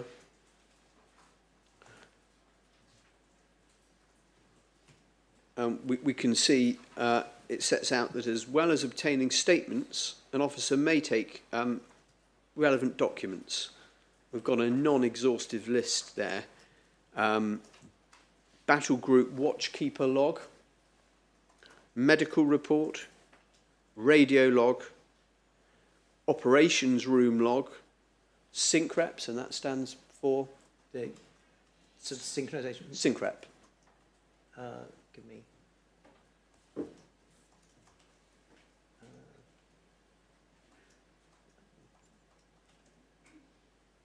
Yes. I'm sorry, I've just paused there for a moment. I probably need to see the technical term. We can come back to it later, and in fact, I think there's another witness that's going to deal with. Yes, forgive me. I think it's a brigadier who'll be dealing with all of the operational staff work documentation in due course. I think it's the serious incident report. Forgive me. I'm trying to remember the report. That may well be dealt with. And just if we can go, I think just skip over 2 slides to the final one in this, which is summary shooting incident reviews. The headlines there, chain of command awareness of what's happening on the ground, allows chain of command to ask for changes to rules of engagement, allows vigorous rejection of unfair media stories, and assessment of future compensation claims. Yes. Thank you. And I think just at the bottom of the text below, soldiers will be told that, it's the questionnaire, is there anyone in theatre who can advise me? And they're told that legal assistance, described I think as a flying lawyer, may be available in theatre to advise you if the situation requires it. Can you just explain what that means? So for a period of time, there was available within theatre the opportunity of getting legal advice in relation to investigations, and that would normally be done by somebody who was brought into theatre effectively in order to provide legal advice and support to soldiers in theatre. And in some instances, if the matter was under investigation, they would ask for that individual. Because of the issue of time and distance, it would be either impossible or incredibly difficult to get a civilian legal advisor out there. But there were effectively agreements between the service legal directors as to who would provide legal advice and support in those circumstances. Finally, on the topic of training, I think there's another specific. There is a specific document which is provided to soldiers. Is that right? Called literally A Soldier's Guide to the Law of Armed Conflict. Yes. And I think that's your Exhibit 8. Is that right? Yes. And could I ask for your help, please? I think we can see. And who's this issued to? So it's issued to all members of the, effectively all members of the British Army. That's its purpose. Thank you. And I could ask just for your help really with three provisions of it. I think the first slide we've got is page 2-1 from this document. And so this sets out, I'm not going to ask you to read it out, the basic principles that you've set out before. Is that right? Yes, it's a different way of explaining the same thing. They all derive, as I said, from Joint Service Publication 383, Manual of Law of Armed Conflict. So we've got military necessity. Yes. And then on the next slide, we've got humanity. Yes. And proportionality. Yes. And they don't, forgive me, they don't specify in this distinction, but that's because it's picked up in the text of humanity, effectively, in relation to, it says, for this reason, attacks directed solely against civilians are prohibited. So that would ordinarily be set out in a separate paragraph under distinction. Thank you. And we can see, this is as the introductory chapter, there's then a heading of individual responsibility.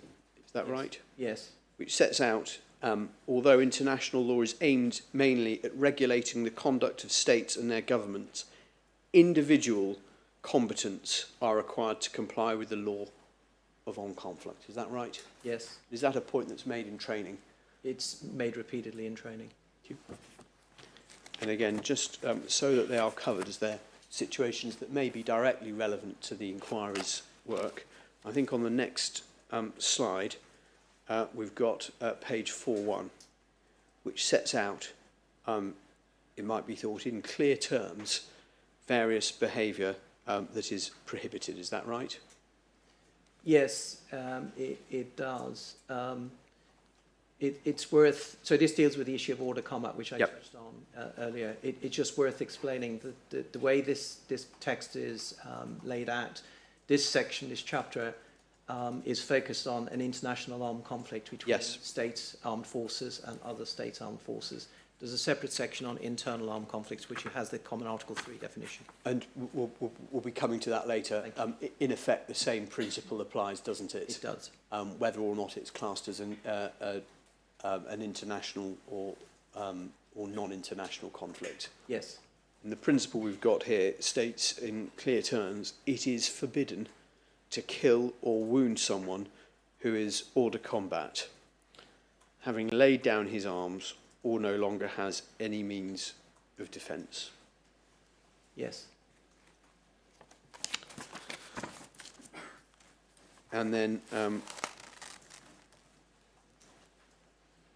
at chapter 9, which I think is the next slide, which may segue nicely into one of the next topics we're going to be deal with, is this chapter relates to service discipline. Is that right? Yes, it does. And I think at paragraph 4 it sets out that commanders at all levels can be held responsible for the acts of their subordinates where a commander knew, or owing to the circumstances at the time should have known, that his subordinates were committing or about to commit offences, and he failed to take all necessary and reasonable measures within his power to prevent or repress their commission, or to submit the matter to the competent authorities for investigation and prosecution. Yes, and that comes from the definition in the Manual of Law of Armed Conflict as reflected in Article 28 of the International Criminal Court Statute. And that's command responsibility. Command responsibility. And as I said, we're going to leave the topic of training there, please, and move on now, please, to command responsibility.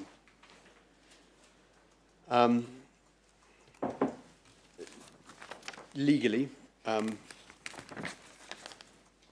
fairly large topic in itself.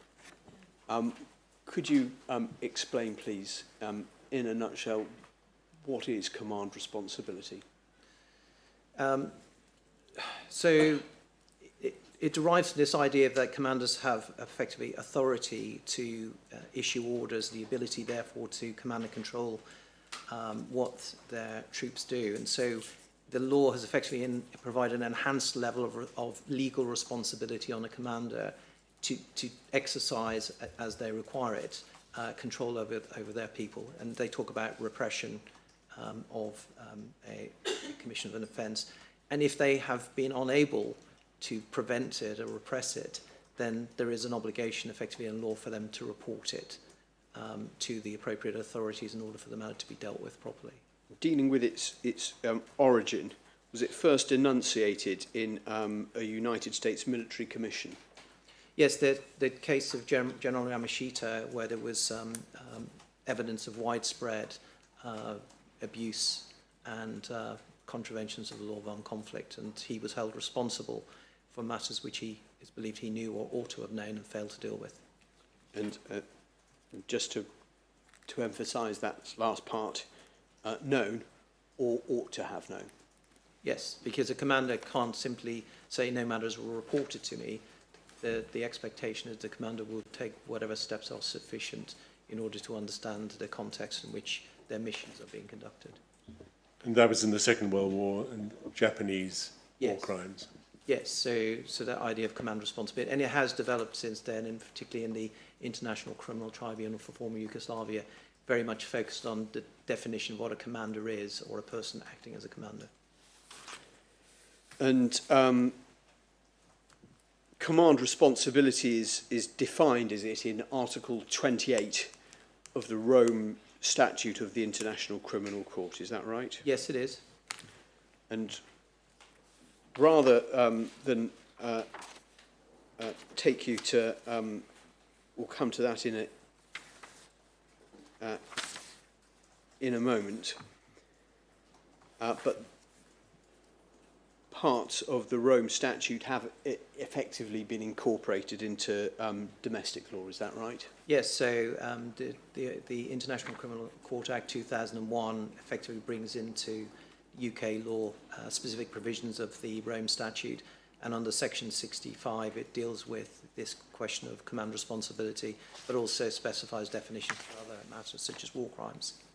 And with your help, I'm not going to go through in line by line, but just so the inquiry, with your assistance, can understand the statutory basis for this, and this is in United Kingdom law.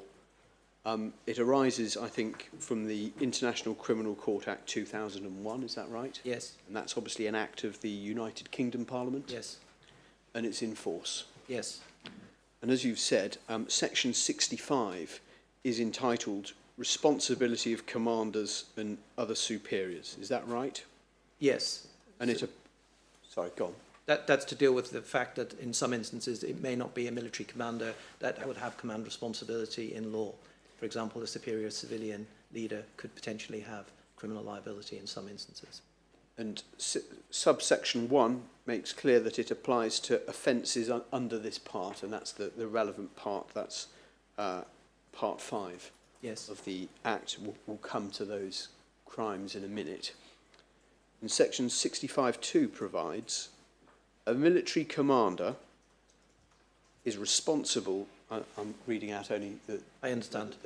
perhaps the parts that are particularly relevant. A military commander is responsible for offences committed by forces under his effective command and control as a result of his failure to exercise control properly over such forces where he knew or should have known that his forces were committing or were about to commit such offences, and he failed to take all necessary and reasonable measures within his power to prevent or repress their commission, or to submit the matter to the competent authorities for investigation and prosecution. Is that right? Yes. So, taking a step back, it's got to be an offence under this part, so the underlying offence has to be committed. Is that right? Yes. And then the commander must either know of it taking place or ought to have known, and failed to take necessary and reasonable measures within his power to prevent it happening. Is that right? Or then, if it did, to report it appropriately. Yes, and just in relation to the first element, he either knew it's or owing to the circumstances at the time should have known. So it does depend on the circumstances. Absolutely. And subsection 4 of section 65 provides that a person responsible under this section for an offence is regarded as aiding, abetting, counselling or procuring the commission of offence. Is that right? Yes. I think that refers to the common law and in fact the Aiders and Abettors Act, but it effectively provides, does it, that a person, a commander who falls foul of that section is guilty of a criminal offence. Is that right? Yes. And will be treated, at least for the purposes of liability, in the same way as the person who committed it. Yes, I mean, it's peculiarity of English law as to how it's, or UK law, how it's implemented. Under Article 28 of the International Criminal Court Statute, it simply defines what the criminal responsibility is. Thank you. So that sets out the command responsibility for offences under this part. To see what the offences are that fall under this part, I think we have to go to section 51. Is that right? Yes. And section 51 of the International Criminal Court Act 2001 provides, it is an offence against the law of England and Wales for a person to commit genocide, a crime against humanity, or a war crime. Is that right? Yes, it does. And so there can be no issue as to jurisdiction. Subsection 2 provides, this section applies to acts committed in England and Wales or outside the United Kingdom by a United Kingdom national, a United Kingdom resident or person subject to UK service jurisdiction. Yes, so that by and large will cover people who are in military service, but there are what is a wider definition. Put bluntly, if you are a British soldier committing one of these, and we'll come to it, a war crime overseas, doesn't matter, it's done overseas, you are liable. Yes. In this country. And to follow it backwards, to refer back to war crime, we have to turn to section 50, is that right? Yes, it provides the definition. And the war crime is defined in Article 8.2, is that right? And that's Article 8.2 of the Rome Statute of the International Criminal Court. Yes, and Article 8.2 is reproduced and set out in Schedule 8 of the International Criminal Court Act. So it's all tied there. And the war crimes, we're not going to look here at genocide or crime against humanity. There's then, as set out in Article 8, a very long list of behaviours that can amount to war crimes. Is that right? Yes, it's governing what it's bringing together in a sort of more codified way a number of offences which were either grave breaches of the Geneva Conventions or contraventions of the laws and customs of war, effectively. So it brings them all together in one place. And there's a couple I'll turn to in detail, but it covers wide behaviour, including intentionally directing attacks against civilian objects that are not military objects in any way. For example, using poison or poisoned weapons, pillaging, and in fact the use of particular types of weaponry. Is that right? Yes. Then specifically, and just highlight, and you correctly drew the inquiry's attention to, there is a distinction between armed conflicts of an international nature and a non-international nature. Is that right? Drawn in the statute. Yes. But in terms of any armed conflict of an international armed conflict, a war crime would include, and it's specifically set out, I think, at Article 8, 2b6, Roman 6, killing or wounding a combatant, having laid down his arms or having no longer means of defence, has surrendered at discretion. Yes, and that provision, as said, the term combatant is important there because it's referring to a specific categorisation of an individual. Ordinarily, it'll be somebody who's a member of the armed forces. Thank you. And then also, by way of specific example, we're not going to go through all of the war crimes here. If we turn to Article 8.2c, which deals with armed conflicts not of an international nature, is that right? Yes. And it includes an act, includes a number of different types of act, and one of those types of act is violence, including murder, is that right? Yes. Committed against someone who is taking no active part in the hostilities. Yes, and this arises from the obligations in the Common Article 3 to the Geneva Conventions of 1949, effectively expressing those protections for those who are not directly participating in hostilities. And it goes on to say, is including in the definition, including members of armed forces who have laid down their arms and those placed hors de combat by sickness, wounds, detention, or any other cause. Yes. Put bluntly, to use the phrase, an extrajudicial killing, killing of a person who has surrendered or detained, would, under your understanding, that amount to a war crime? Yes, it would, as defined here. Thank you.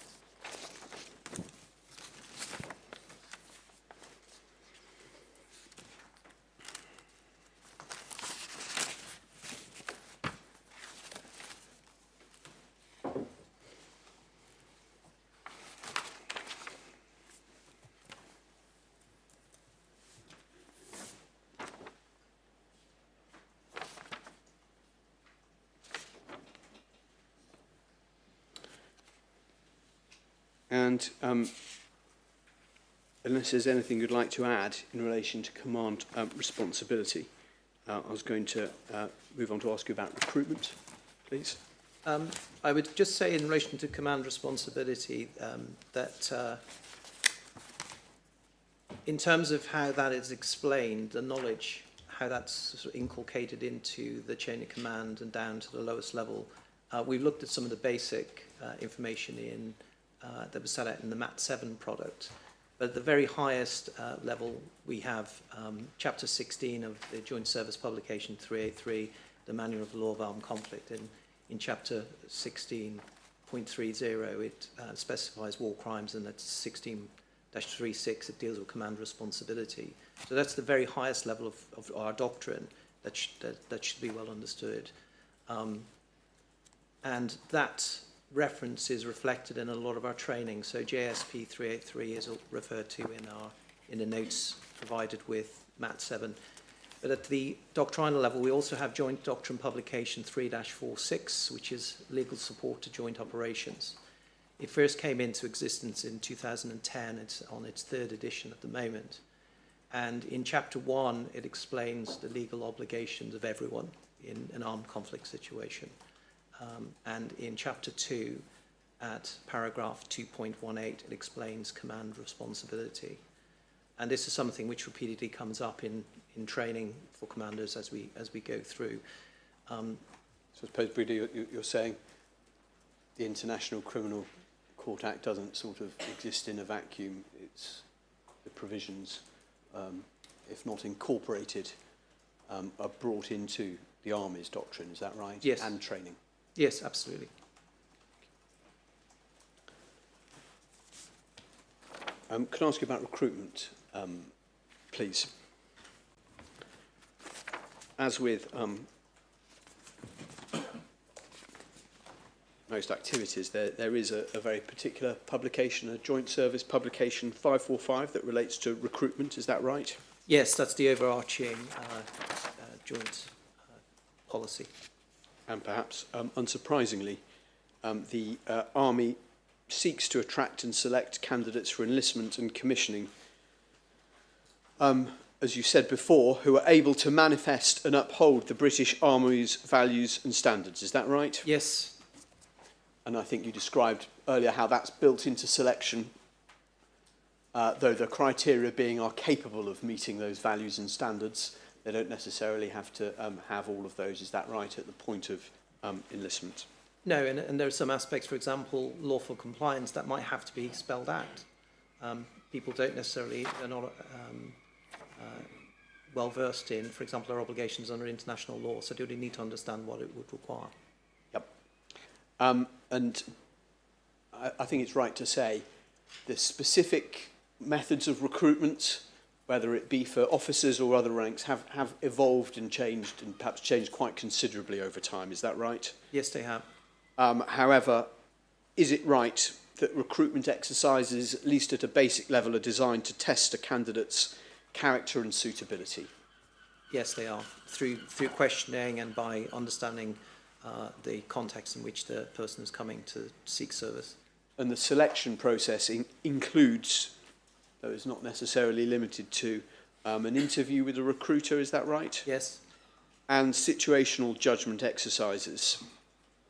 Is that right? Yes, it is. And again, if there were concerns about the values and standards and a person's ability to comply, might that prevent them proceeding? Yes, it would have to obviously be explored further so that the recruitment team would understand exactly what the issues are. It might be a lack of knowledge. Now, I think it's right that at least from 1992 onwards, there have been matters that checks are required upon. Yes. At the point of recruitment, that is, if you like, a base level requirement. Can you set out, please, what they include? So they will see the most basics are their age and nationality. Pausing there, that's verification of, and there's, I'd imagine, an age limit, top and bottom. Yes, and also a requirement for only certain nationals, for example, would be able to join the armed forces. And then, are there criteria that are applied which may make an applicant ineligible to a test? Yes. So we would look at their financial position to understand, if they're indebted. Membership of any other armed forces, because that could either debar from their service with us or call into question their service. Those previously released on compassionate grounds, if that might impact. Those whose conduct was less than satisfactory on discharge, so poor performance.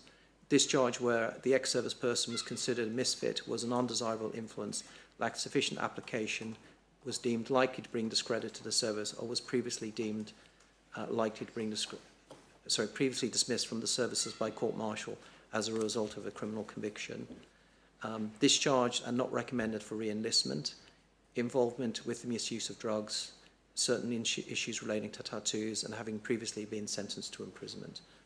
So it's quite an extensive list.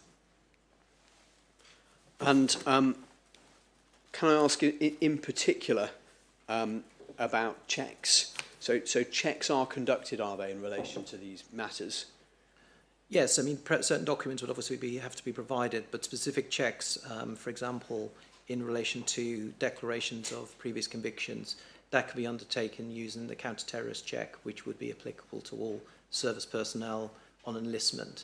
There are higher levels of requirement for example, officers and individuals involved in certain roles. So there would be more enhanced checks for, but I'm not an expert on the vetting process. So exactly how that's undertaken, I don't know. We'll come to, at least in a very high level overview of that in a moment. In terms of criminal record checks and previous convictions, it's a requirement, is it, for a person to disclose if they have any criminal convictions, or indeed acquire criminal convictions whilst they're in the army? Is that right? Yes, so unspent matters have to be declared on enlistment or commissioning, before commissioning, and for selection for commission. And also, whilst the person is serving, they are required to declare under Queen's regulations whether they have a criminal matter pending or completed. And are there, the person is filling in their form, is it checked? Is a criminal record check actually undertaken? Forgive me, at the outset, before Yep. enlistment, as I say, that would have to be done using the counter-terrorist check process, which I don't know the full process. But a check is definitely done. And I think, as you set out, while a criminal conviction does not necessarily exclude a candidate from joining the army, consideration will be given as to whether or not the offence is such that it would not be appropriate to continue with their enlistment or commissioning. Is that right? Yes. And I think you set out that a candidate will not be enlisted if, on the basis of the information available to the army at the time of the recruitment exercise and subject to appropriate training, development and leadership that candidate would receive, it's considered they would be unable to uphold the army's values and standards. Is that right? Yes. Thank you. And I think it's right, isn't it, in certain particular roles, I'm not going to ask you for a list of them, but there are certain roles that require a further level of vetting. Is that right? Yes, or require a higher level on entry. So, for example, I understand medical officers and police officers, those who wish to serve with the Royal Military Police would have a higher standard. Those who are undertaking other roles may have a higher level of vetting to check not just their criminal conduct, but also potential misconduct in another way in their private life. And if a person is, if it's necessary for that higher level of vetting due to a particular role or a particular task being undertaken, there'll be an additional level of scrutiny. Is that correct? Yes, and it can be quite intensive. Thank you very much. And finally, there are there extensive provisions within the British Army for enforcing and applying discipline? Yes, so there are the two main Army General and Administrative Instructions are AGI 62, which deals with really the service justice process. That's charging people, dealing with them by commanding officers, summary disposal and courts-martial. And then the AGI 67 process, which is the administrative action process. They're both complementary. They're both looking at values and standards in different contexts. Because if a matter is criminal, it would clearly come to the attention of the service justice system. If it's a more minor failure, it may still be considered to be something worth dealing with in the military context. So they provide, do they, a code or procedures, if you like, for a whole range of behaviours at one end, as you've set out, breach of the values and standards that might amount to a criminal offence that would be dealt with in the service justice system, potentially even at a court-martial, depending on its seriousness, to matters that are not dealt with within a formal justice process, but nonetheless administrative action of some sort. Yes. To perhaps at the lower end, informal, but nonetheless action taken by commanders. Yes, they can take major administrative action or minor administrative action under AGI 67, depending on the severity of the failing. But effectively the application is of the service test, if it's impacted or likely to impact on the operational effectiveness or efficiency of the service. I was going to ask in conclusion, at least from me, could you just set out, please, what is the service test, which is the key entry point to deciding whether or not there needs to be action?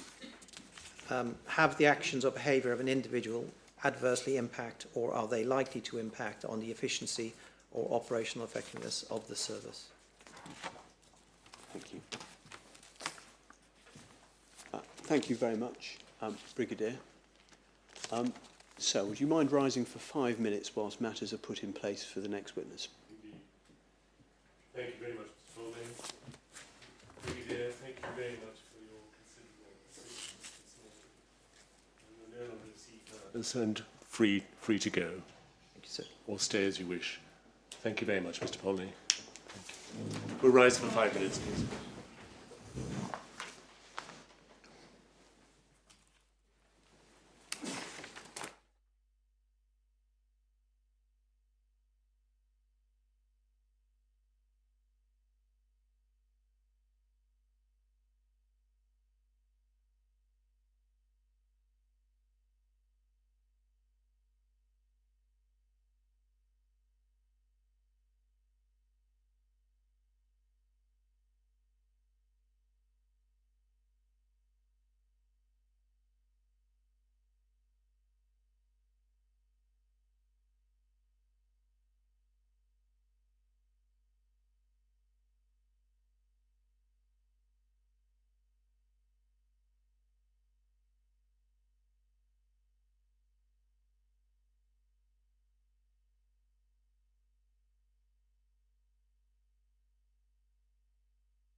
Miss Broom. Thank you, sir. The next witness is Gareth Martin.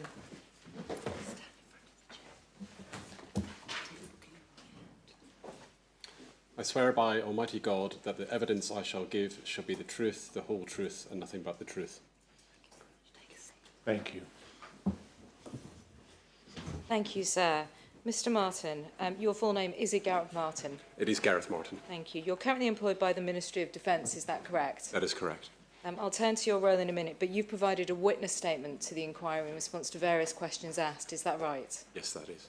I'm going to ask that that be formally entered into the evidence in the inquiry, and you're going to help us with three particular topics which we'll come to in a moment. But before we get there, you are, I think, Director National Security within the UK Ministry of Defence. Yes. Would you mind just giving us some brief details about your role and the types of areas that you are concerned with? So my role covers a number of different cross-cutting thematic issues related to operational policy, such as space, cyber, counter-proliferation and counter-terrorism, a number of areas that sort of cut across geography. And how long have you been in this post? Been in this post since July 2022. In post since 2022, but do you have extensive experience of working within the individual portfolio issues that you now are responsible for? Yes, I do. So the topics you're going to assist us with today are a high-level overview of the legal basis for UK operations in Afghanistan, and in short, that's authorisation by the UN Security Council and the resolutions. Thereafter, policy and procedures which existed in relation to detention of individuals by UK forces in Afghanistan, and then thereafter, the guidance given to UK forces in respect of collection of evidence.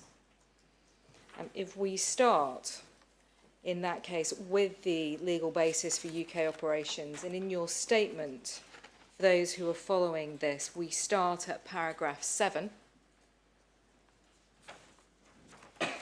And during the relevant period, so the period the inquiry is particularly concerned with, mid-2010 to mid-2013, is the summary position that UK forces in Afghanistan operated as part of and under the command of the International Security Assistance Force. Yes, that is correct. The shorthand we are no doubt all familiar with now is ISAF, yes. And that's how we'll refer to it going forwards. ISAF operated under the authority of the UN Security Council. That's correct. So I'm not going to go through each individual Security Council resolution, and we'll look at the chronology broadly. This is a high-level overview. We don't need to descend into the details of all of those resolutions, although you very helpfully listed them in your statement. So once your statement is published on the website, as it will be at the end of your evidence, anybody who wants those references will find them in your statement. Is that right, Mr. Martin? It is.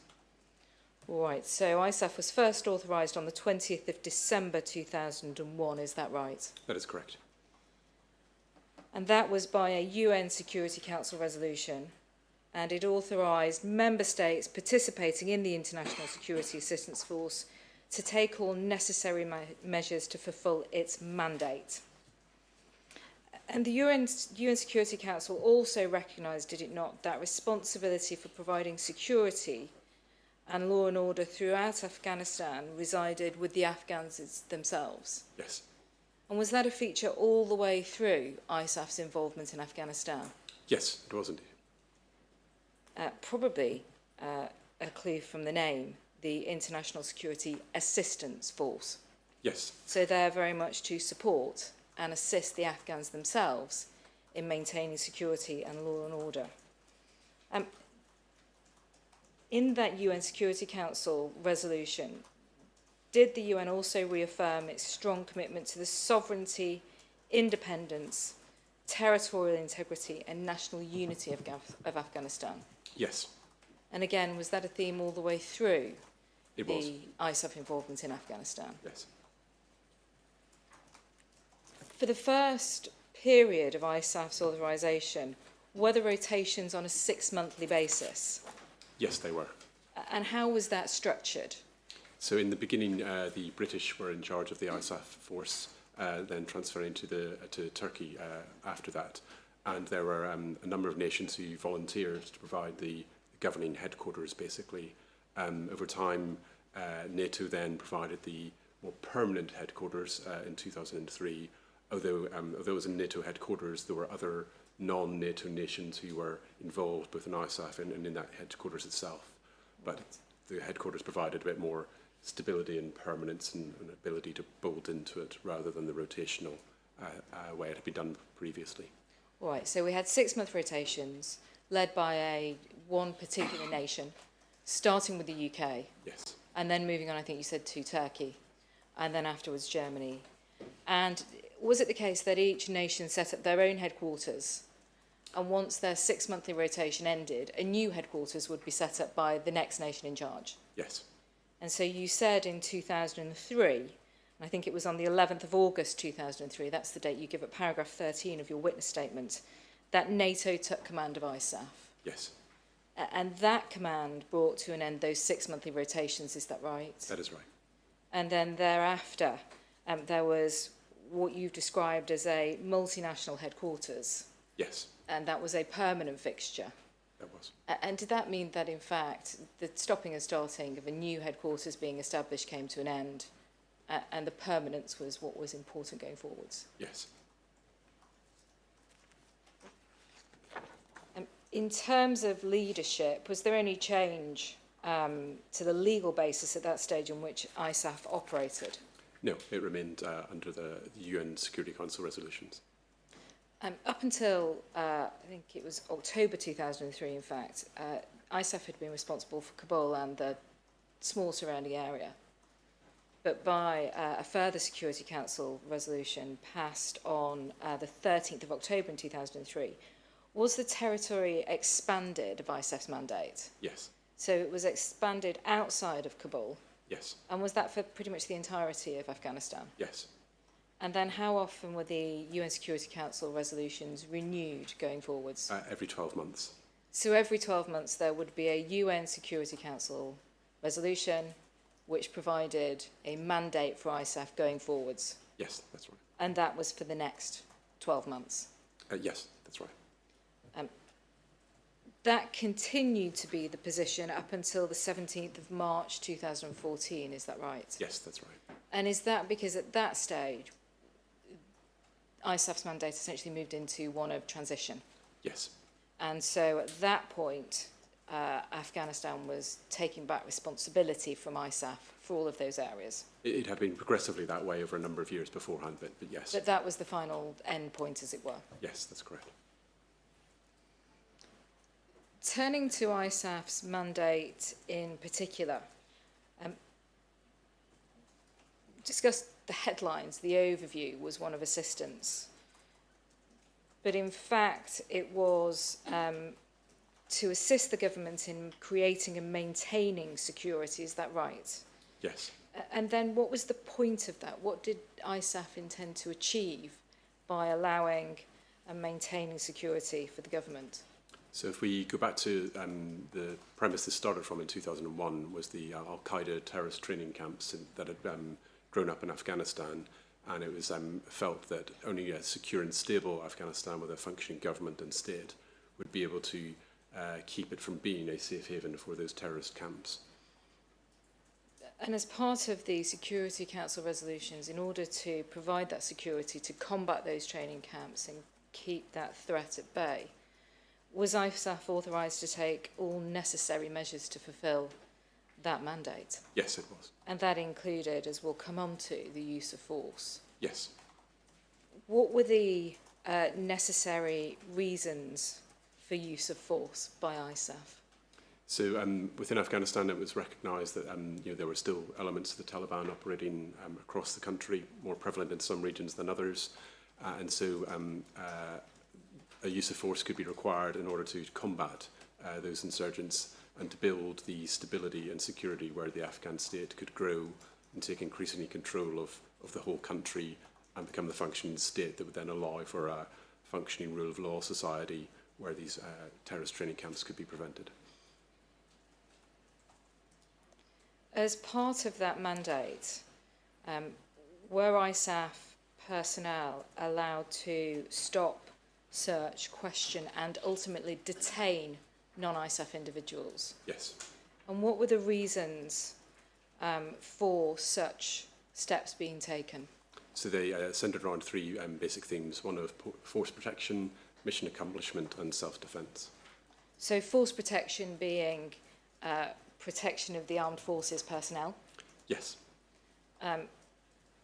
Self-defence, explicable as we understand self-defence, and the objectives of its mission, so establishing security and safety in Afghanistan.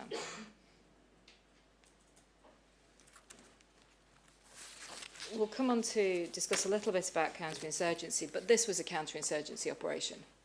Yes. And so as part of that, was it expected that it would be necessary to detain people? It varied across the country. Some areas were quieter than others. So in some provinces of Afghanistan, there may have been very little detention or indeed no detention operations, simply based on the security situation. In others, that was sadly not the case. And so it was expected that during the course of operations, there may be a requirement to detain insurgent personnel. And in Helmand, where the United Kingdom forces were based, given the threat of the insurgency and the prevalence of the insurgency, detention was the case in that area? That was, yes. As I've said, we'll come on to principles of detention, both NATO and UK, when we get to that part of your evidence. But sticking with ISAF and its mandate for the moment, detention really was necessary, was it not, to essentially prevent those individuals who constituted a threat to security continuing in that threat? Yes.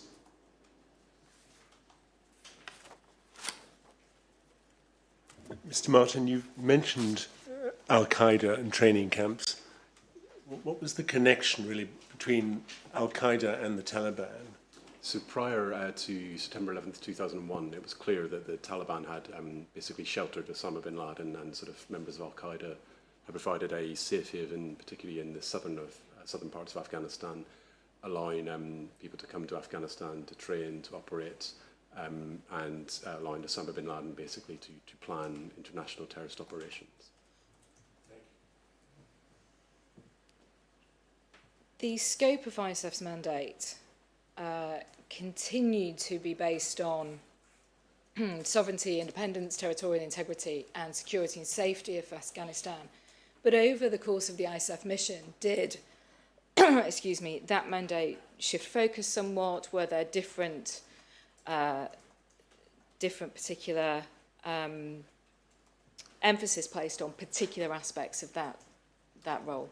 I think as the mission went on and the Afghan state began to grow and become more able to take the lead in certain safety and security, some you'll note in sort of particularly Paris 19, the ISAF mandate starts to reflect that in terms of the growth of the Afghan National Police, the other parts, the security apparatus of the state. Also, it became clear that the narcotics trade was indeed being used to fuel the insurgency, and so you'll see sort of references to that. And then also, it had been clear throughout Afghanistan's history prior to 2001, there were a number of armed groups, different factions, and it was sort of there was an emphasis put on the demobilization of those groups in order that the Afghan state became the sort of the primary sort of use of force or law enforcement capability. Would it be fair to say that the security position in Afghanistan was complex? Very complex, yes. Because you had Al-Qaeda, the Taliban, other insurgent groups, but you also had the narcotics trade. Yes. And was the combating of the narcotics trade one particular aspect that the UK was focused on? We were very concerned about it, and both from a variety of different reasons. One, it was fueling the insurgency in Afghanistan, but also a lot of those narcotics were then trafficked into Europe and indeed the UK. So, ISAF members, it wasn't just UN members, was it? By the end of ISAF, there was a coalition of the willing, as it were. I think you mean not just NATO members? Not just NATO members, sorry. Yes, that's entirely correct. It was NATO and non-NATO members. So those members of ISAF were combating not just the insurgency, but also dealing with the narcotics gangs and criminality. And in 2003, the UN Security Council was focused on what you described, disarmament, demobilisation and reintegration of all armed factions. So that's dealing with the Al-Qaeda, the insurgents. In 2004, the focus, whilst maintaining the overarching need to maintain security, the focus was on conducting free and fair elections and combating the narcotics trade. Is that right? It is, although I would say the previous, so in para 19.1, the previous emphasis didn't necessarily go away. Those were sort of threads that needed to be pulled through our continuing operations. So it's not as if they stopped focusing on one thing to focus on another. It was just there was a particular recognition that by 2004, the narcotics gangs were a particular problem and that needed to be included within the mandate specifically. Precisely. And so by 2005, again, restating disarmament, demobilisation and reintegration, disbandment of illegal armed groups and justice sector reform. So justice sector reform, the Afghans being able to investigate and prosecute on their own behalf, I take it? Yes. And being able to do so in a fair and appropriate manner with a functioning judicial system. Yes. By the time we reached the 12th of September 2006, so still some years before our relevant period for the inquiry's purposes, but at paragraph 19.4 of your statement, you set out that the particular increased violent and terrorist activity by the Taliban, Al-Qaeda, illegally armed groups and those in the narcotics trade, which had resulted in increased Afghan civilian casualties, was a focus. Yes, that's right. And it's here, you talked a little bit about this a moment ago, but the strengthening of the Afghan National Army and police and the disbandment of illegal armed groups. So the focus became, as I understand it from what you've told us, strengthening those elements within the Afghan government and state to allow them to combat the insurgency and to protect their own people.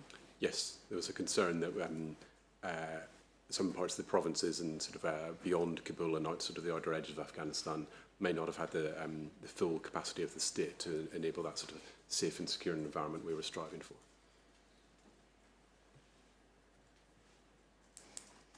And in terms of how ISAF provided assistance, again, when we get to detention, some of this will figure. But the ISAF nations, the ISAF personnel, did they partner the Afghans and mentor the Afghans and assist them in taking responsibility themselves? Yes, at a variety of levels. And that was on the ground all the way through up to government? Yes, in the defence ministries, the judicial ministries, so there'd be a lot of mentoring at that level, all the way down to people literally on patrols together. That's on the military side. We've had a little bit about the PRTs, the Provincial Reconstruction Teams, the civilian side. Was that mentoring and partnership the same on the civilian side as well as the military side? There could at times be more limitations depending on the security situation, but in Helmand there would have been judicial advisors, police advisors, counter-narcotics experts, sort of more civilian law enforcement personnel, those sorts of things.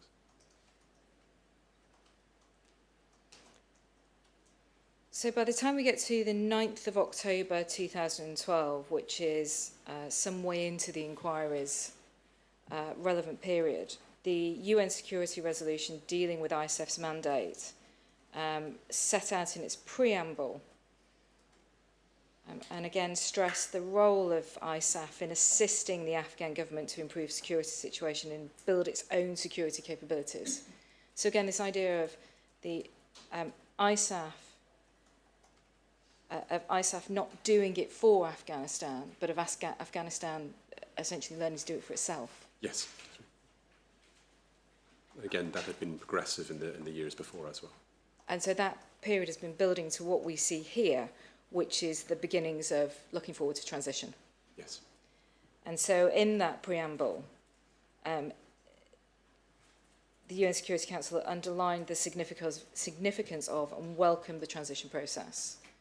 And is that where the focus then became, to enable Afghanistan to transition away from ISAF support all of the time and to stand on its own 2 feet again?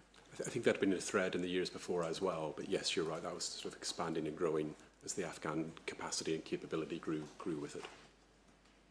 And it said it looked forward to the mid-2013 milestone when all areas will have entered the transition process and Afghan forces will be in the lead for security nationwide, underlying ISAF's continuing role in support of the government of Afghanistan in promoting a responsible transition and the importance of the enhancement of the capabilities of the Afghan National Security Forces.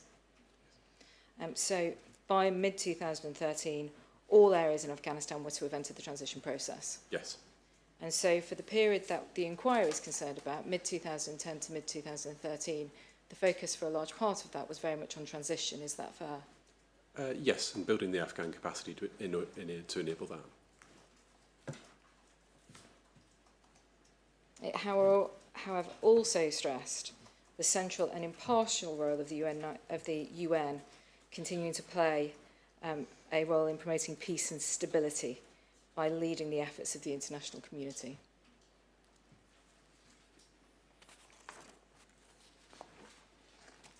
But whilst recognising the aim for transition, within the Security Council resolution, it was still recognised, was it not, that the situation in Afghanistan still constituted a threat to international peace and security? Yes, there was still a large insurgency. And why did Afghanistan still constitute such a threat to international peace and security, not just peace and security within Afghanistan? I think looking back at the history, as we previously said, the Taliban had clearly offered a safe haven for international terrorist groups to train and equip. There was a risk that if the Afghans were not able to maintain their own security, then perhaps there could be a regression.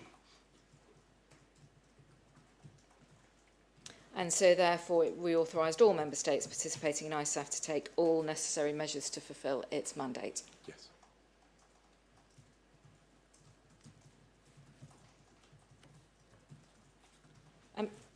As part of its mandate, the leadership of ISAF, it was required to keep the United Nations Security Council regularly informed. How did it do that? There would have been regular reports to the UN, I believe, annual reports.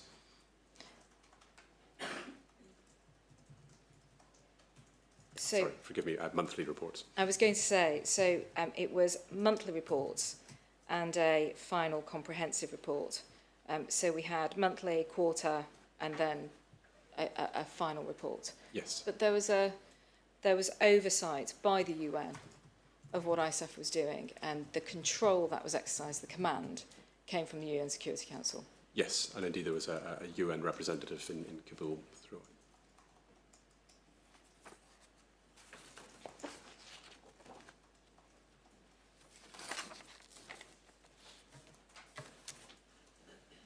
So dealing with that control, and it's what you've termed operational control in your witness statement,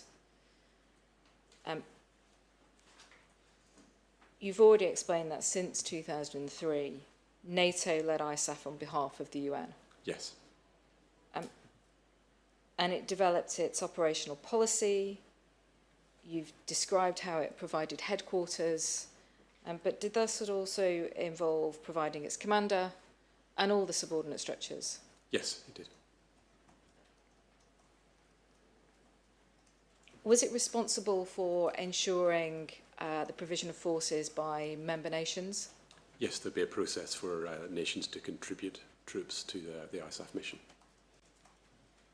But in terms of the legal basis, this was operational and the legal basis remained the same? It did.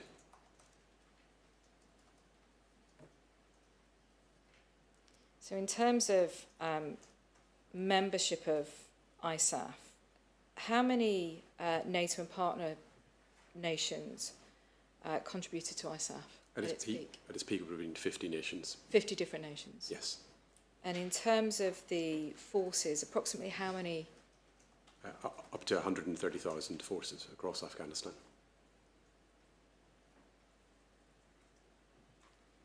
And so what began as what you described as an ad hoc group of states So right at the start with a 6-monthly rotation. I think we describe it as a coalition of states. A coalition of states. It became a much more organised, much more permanent, as it were. Yes. And it made for an understood process every time we sort of needed to get nations to contribute troops and to contribute members to the headquarters. And in terms of any operations, any strategy, ISAF was the top of the tree, as it were, ultimate control over the ISAF members, what they were doing and when they were doing it. Yes.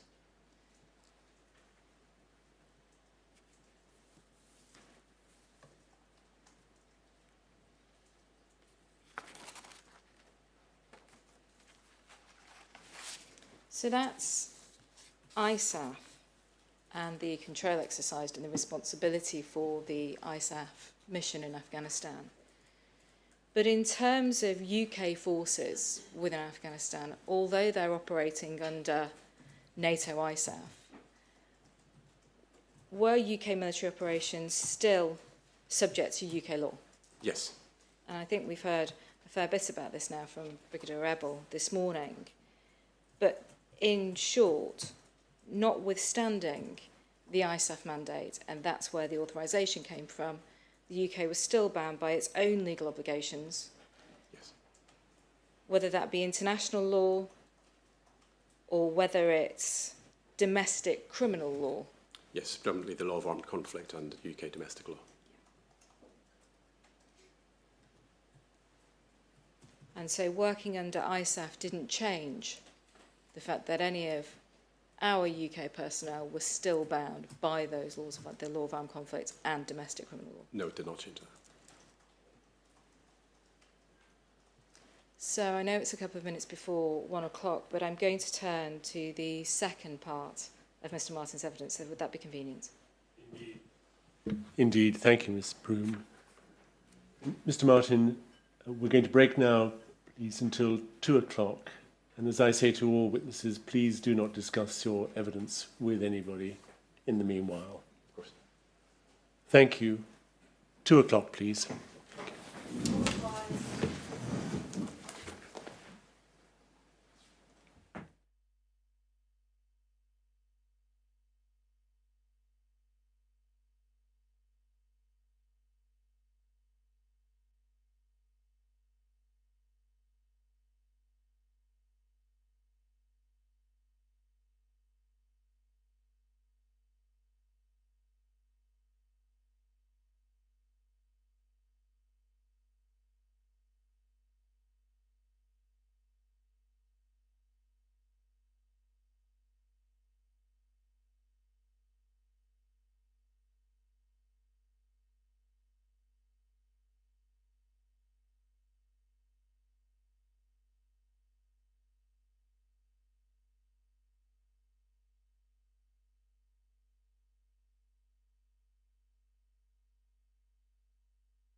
a more minor failure, it may still be considered to be something worth dealing with in the military context. So they provide, do they, a code or procedures, if you like, for a whole range of behaviours at one end as you've set out?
I don't mind. I mean, I don't Well, mind. you're not here next week.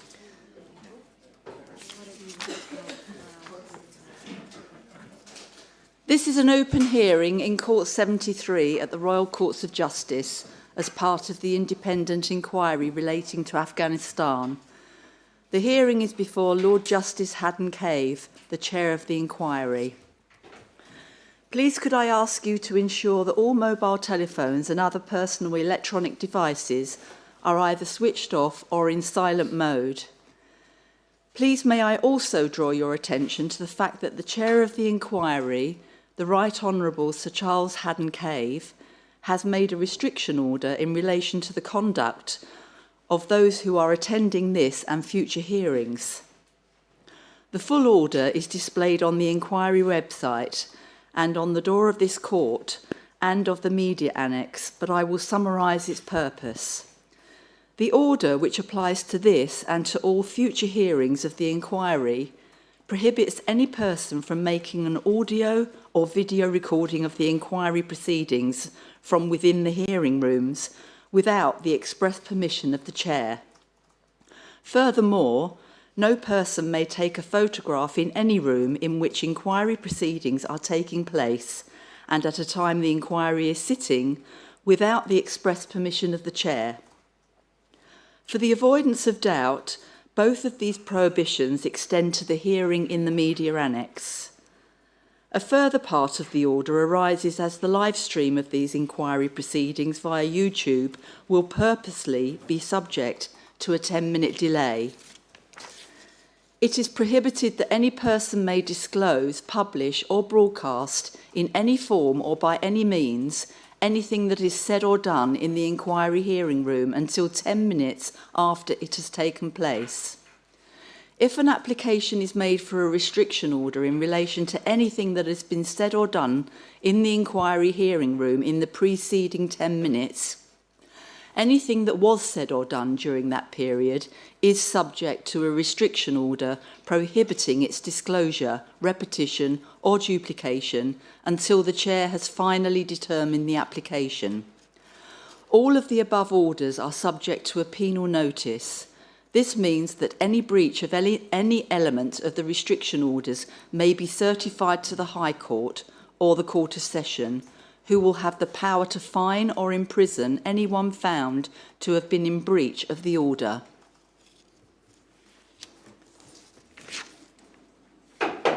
Court rise.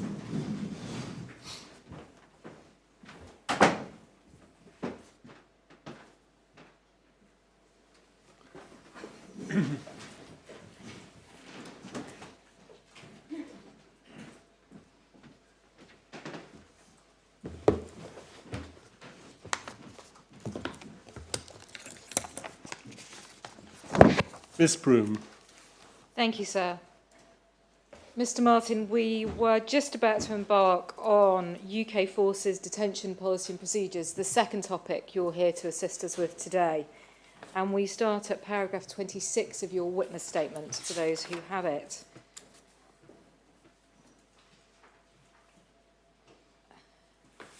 We've already heard that as part of a counterinsurgency operation, forces trying to combat those insurgents must have the opportunity to detain individuals. Could you just explain why and how that can happen? Sure. So there are basically two, or in Afghanistan there were two different scenarios when detention issues may come up. The first one being during a routine patrol, which might involve soldiers patrolling around a particular village or a particular base or in a particular area. They may come into contact, potentially a firefight with insurgents, where at the end of that firefight, there may be sort of insurgents who have not been killed or injured, but may be still a threat or posing a threat to UK forces or indeed the local populace or indeed Afghan security forces. Martin, can you slow down a little bit, please, for the shorthand writer? My apologies, sir. Thank you, not at all. So those forces may have been in contact with the enemy, the Taliban, and may have had to engage in combat with them. At the end of that, there may have been insurgents who were not killed and may still pose a threat to UK armed forces, Afghan civilians or members of the Afghan security forces. And in order that that threat was removed, they would be detained for the safety of our forces and the others I have mentioned. Okay, so that's one way that Indeed. detention could happen. So, unexpected, at any point in a patrol or on any duties or operations, there could be contact with the enemy, and as a result of that contact, then somebody would need to be detained. So that's the first, unexpected and not planned for. And the second?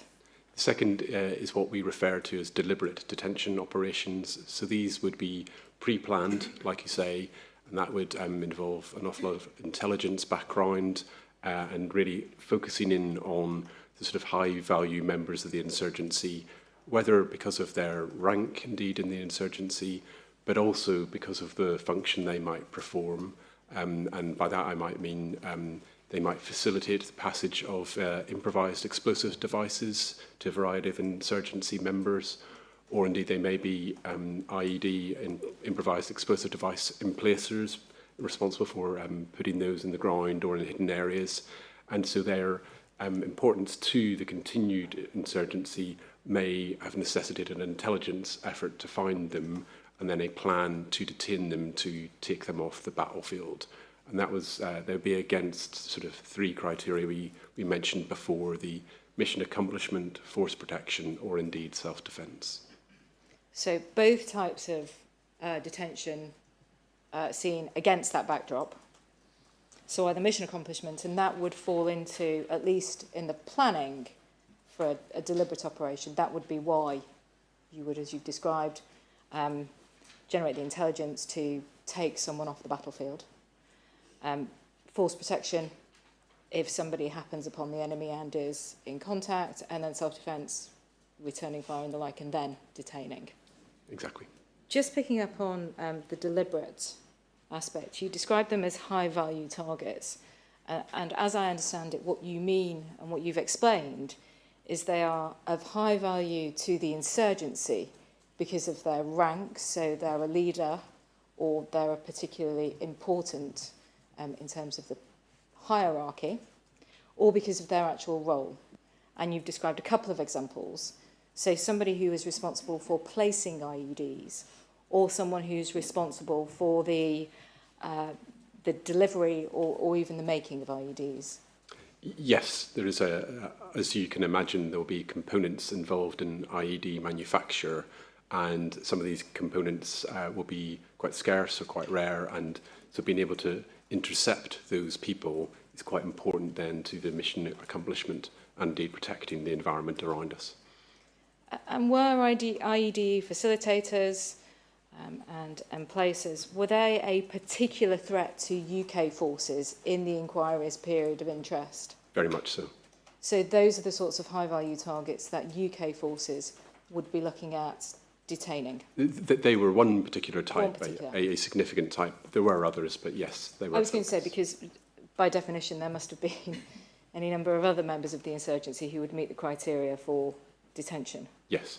But the point of detention was, in the name, it was to detain them, Yes. to remove them from the battlefield.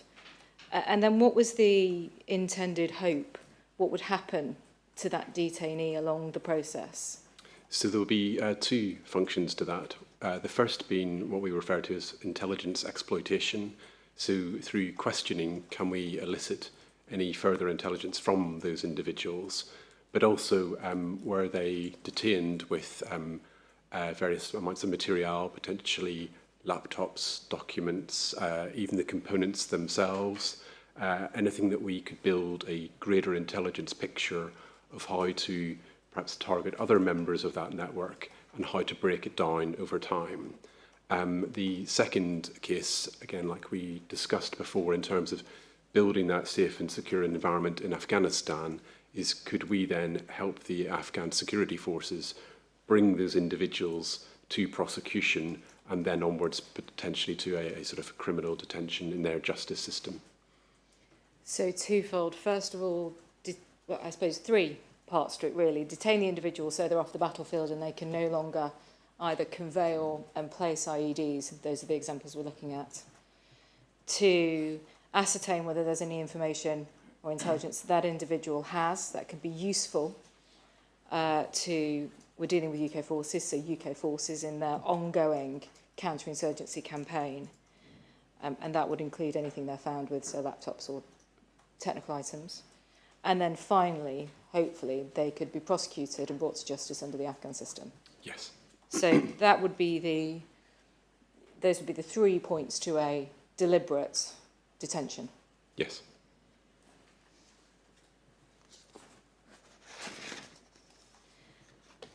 So at the time we're looking at in the inquiry, mid-2010 to mid-2013, the detentions that UK forces affected, what was the context of those?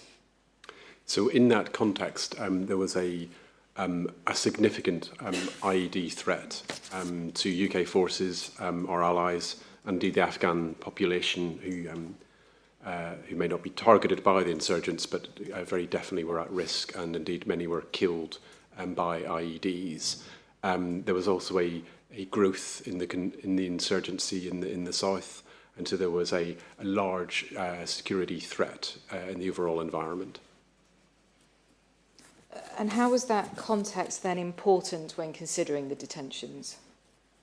I think, as comes later in my witness statement, you'll see that the numbers of detentions increased, and also then at the same time, as we spoke about before, the Afghan judicial and investigation sort of capacity was expanding, so their ability to put people through a judicial process was growing at the same time. So there is a large number of individuals who are allowing and enabling the use of IEDs. The insurgency is very significant in Helmand. As a result, there are more detentions and there's more prosecutions. Yes. It may be obvious from what you've said and what you've described, but what would happen if these individuals were not detained?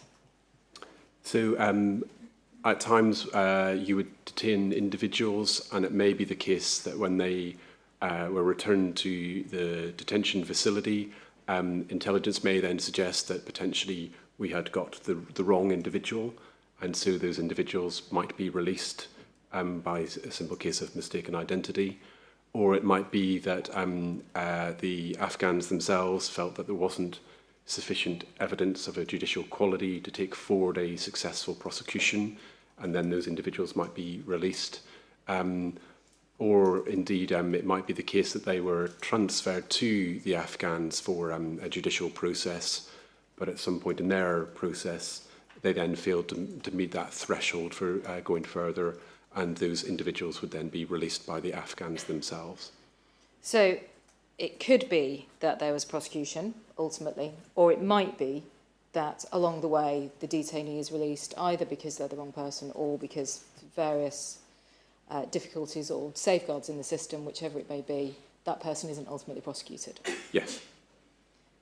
If the detention had not happened in the first place and a particular high-value target was not detained by UK forces, can we assume that, in theory, they would simply go on to continue what they were doing? I think that would be the case, yes. And so the point of detention was very much to achieve the counterinsurgency mandate. Exactly. And even a temporal disruption to their activity would be of benefit as well. So the ISAF mandate is very much focused on assisting the Afghans. How did that work on the ground with either detention operations which were deliberate or those which came about because of the circumstances? We've heard a little bit about Afghan partner units. So I'd break it into a number of different levels. At the time, UK forces were spread throughout Helmand province in particular. But they were also the Afghan National Army and the Afghan National Police, and a smaller number of counter-narcotics police. So you had a broad laydown of security forces across Helmand province. A lot of our personnel would go on joint patrols with members of the Afghan National Security Forces. And so in the first category we talked about where there might be a contact, or they might see an individual and suspect them of wrongdoing, or perhaps about to emplace an IED. And so there might be that unexpected detention in partnership with the Afghan National Security Forces.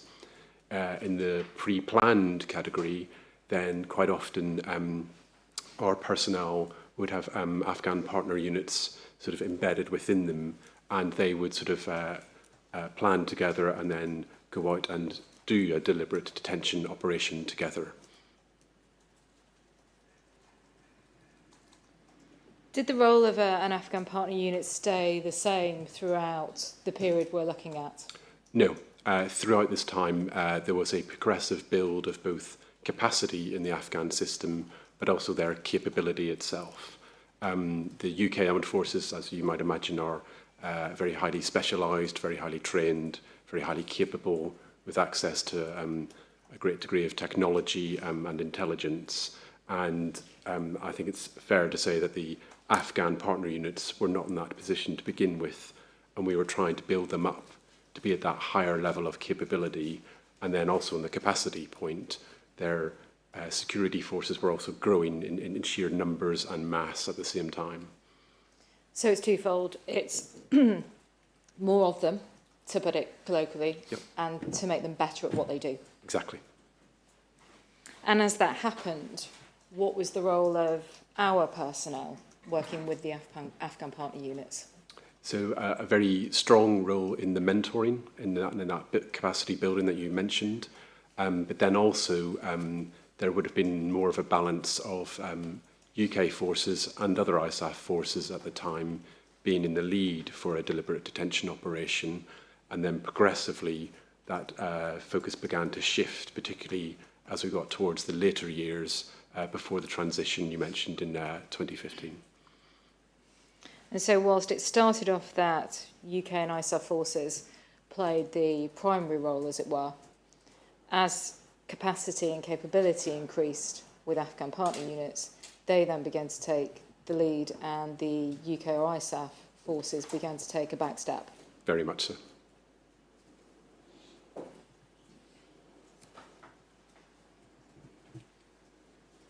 In terms of relevant policy, can we look at relevant ISAF or NATO policy first before moving on to UK policy, and whether or not there was a difference between the two, and if there was, what it was? But at the time, during this period, strategic and operational directions came from, I think it was the North Atlantic Council, so that's the political decision-making body of NATO. Yes. And then it filtered down through the operational chain of command from Commander ISAF all the way through. And that authorisation, are we back to those three things: force protection, mission accomplishment and self-defence? Yes. What about rules of engagement and ISAF rules of engagement, which you touch on in paragraph 33 of your witness statement? Those three reasons are why detention was authorised. Was force permissible? Yes. In the right circumstances. And I was going to say, and in what circumstances would force be permissible? So there would be, so rules of engagement are quite strictly defined, and I believe you'll be seeing Air Commodore Matthew Brisani. We will have evidence on specific rules of engagement. So this is a broader view without descending into the detail. So at the most basic, if there is a threat to an individual member of the armed forces, a threat to their own life, then they have the right to use force up to and including lethal force if required in the circumstance. But then also it might be that in an engagement around them where they are acting on to protect their fellows or the Afghan National Security Forces, then they would be authorised to use lethal force. So broadly, what you've described is self-defence when met with a threat? Yes. ISAF had a standard operating procedure, is that right, when it came to detention? Yes. And that dealt with how detaining forces were authorised to use force to restrain or stop a detainee escaping. And what you've just described was set out in the standing operating procedure, that deadly force was not to be used unless necessary to prevent an act constituting an immediate threat to life. And more broadly, I suppose you could summarise as you have that persons detained, there are ways in which they must be treated, and there's quite a lot of detail about this which we'll come on to, but broadly, respect and dignity. Yes. And in compliance with applicable international humanitarian law and human rights law. Yes, very much so.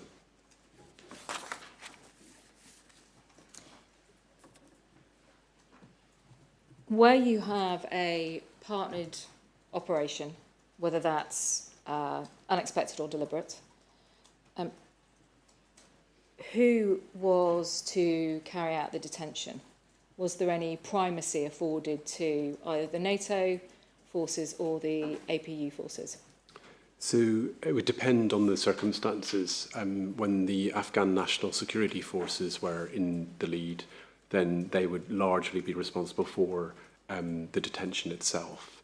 Where ISAF forces were in the lead, it would predominantly be down to the ISAF forces.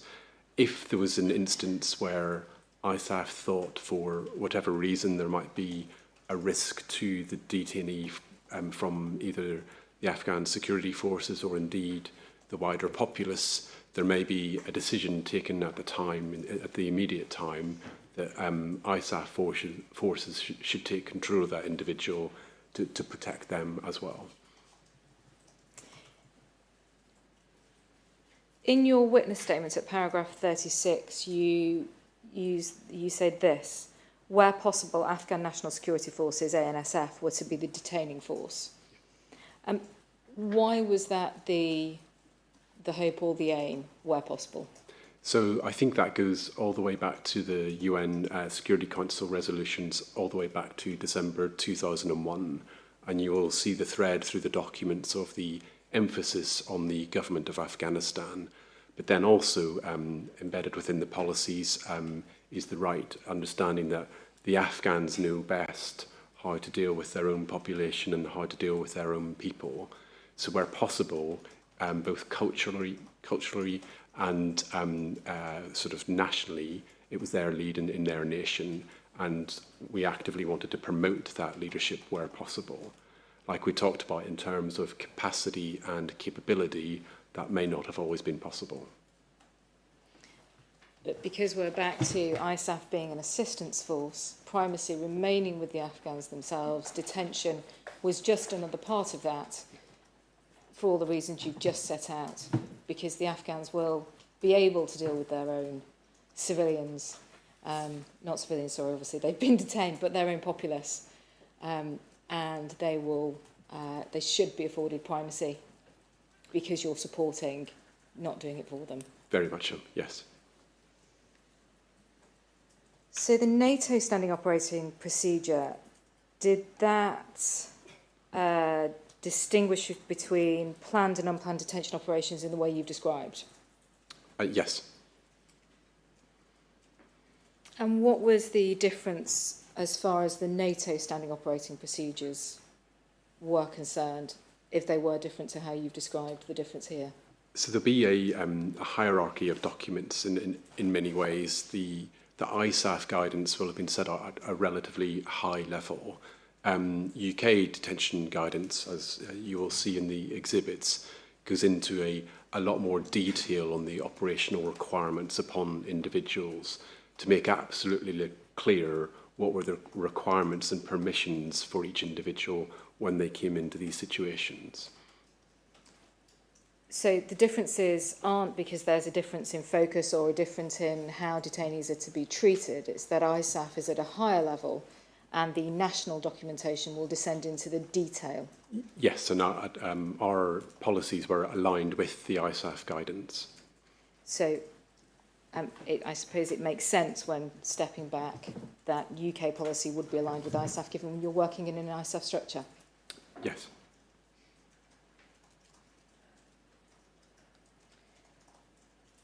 when a person was detained by an Afghan unit, there was a detention pathway, which was the Afghan detention pathway.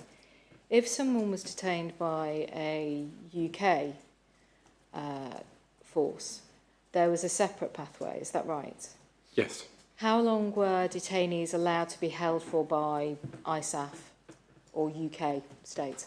So the ISAF policy requires detainees to be held for a maximum of 96 hours from the point of detention before they should be released or indeed transferred to the Afghans for prosecution purposes.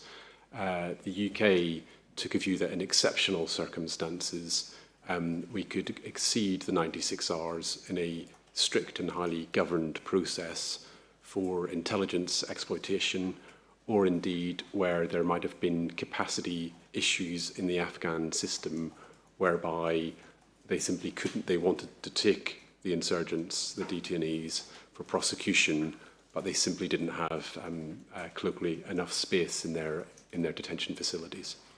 We would then hold them until such time that we could transfer them to the Afghans. Okay, so it's 96 hours. Yeah. And after 96 hours, unless there are exceptional circumstances, they either have to be released, so back into the wider population, or they're transferred to an Afghan detention pathway for ultimate prosecution. Yes. The 96 hours, how was that set? Forgive me, I don't understand. There's a period of 96 hours. It's an ISAF period of time. How was that determined? Where did it come from? I don't know exactly where it came from, but it was laid down very early in ISAF operations, possibly going back as far as 2001, 2002. The situation then was quite different, and ISAF had quite a limited geographical role, as we outlined in the UNSCRs. But that policy endured for the time of operations. So the 96 hours was an early period of time which was set upon for detainees detained by ISAF, but it didn't really change throughout the entire period, and that 96 hours was on the whole maintained? Yes.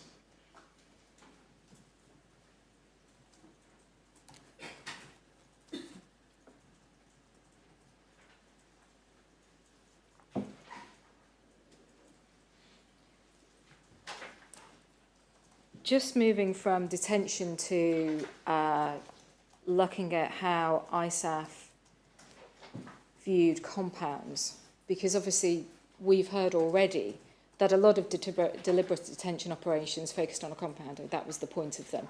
So what was the policy on entry into compounds as far as ISAF were concerned? And this it starts at paragraph 38 of your witness statement. So there was very high consideration of particularly the Afghan cultural elements, and in Afghan culture it's sort of very rude for an uninvited guest into a compound. We took these things incredibly seriously, including ISAF and in UK policy, and so you'll see in the night raids directive. You're going to come on to. And those sorts of considerations were to really embed in the mind that there had to be a very explicit reason for entering such a compound for value against some of the criteria we've mentioned. So again, it was to emphasise the importance of thinking carefully before conducting such an operation. So even when planning a detention operation, at the forefront of the minds had to be just how serious it was to breach and enter into an Afghan compound because of the cultural sensitivity. Yes, and it goes back to this was in a counterinsurgency where very much the will and the mood of the population is of vital importance, as well as respecting people's cultures and traditions. So we've heard already about counterinsurgency, but it's the idea of engaging the population rather than alienating the population. Yes. Sometimes called winning hearts and minds. Yes. The night raids directive is your exhibit GM18, and I'm going to ask that that's brought up, please. GM18, thank you. You should have a copy in the folder. That's before you. Thank you. Now, this is a NATO ISAF document. Is that right, Mr. Martin? We see at the top. Yes, that's right. Sorry, I'm just going to move my microphone before I knock it out of the way. And this, we'll come to see at the end, but was issued by David Petraeus, who was Commander ISAF at the time. Yes, that's right. It's dated the 7th of December 2010, as we see, and it's entitled Night Raids Tactical Directive. Did this set out the requirements for any night raid on a compound carried out by any ISAF force? Very much. David Petraeus at the time was the commander of ISAF, and this will have been his guidance and what he expected from the forces under his command. And so we see in the purpose to provide guidance and commanders' intent on the conduct of night raids by all conventional and special operations forces in Afghanistan under my command. And to be clear about that, UK Special Forces would fall into that category of persons. Yes. So this Night Raids Directive applied to both conventional UK forces and to UK Special Forces. Yes.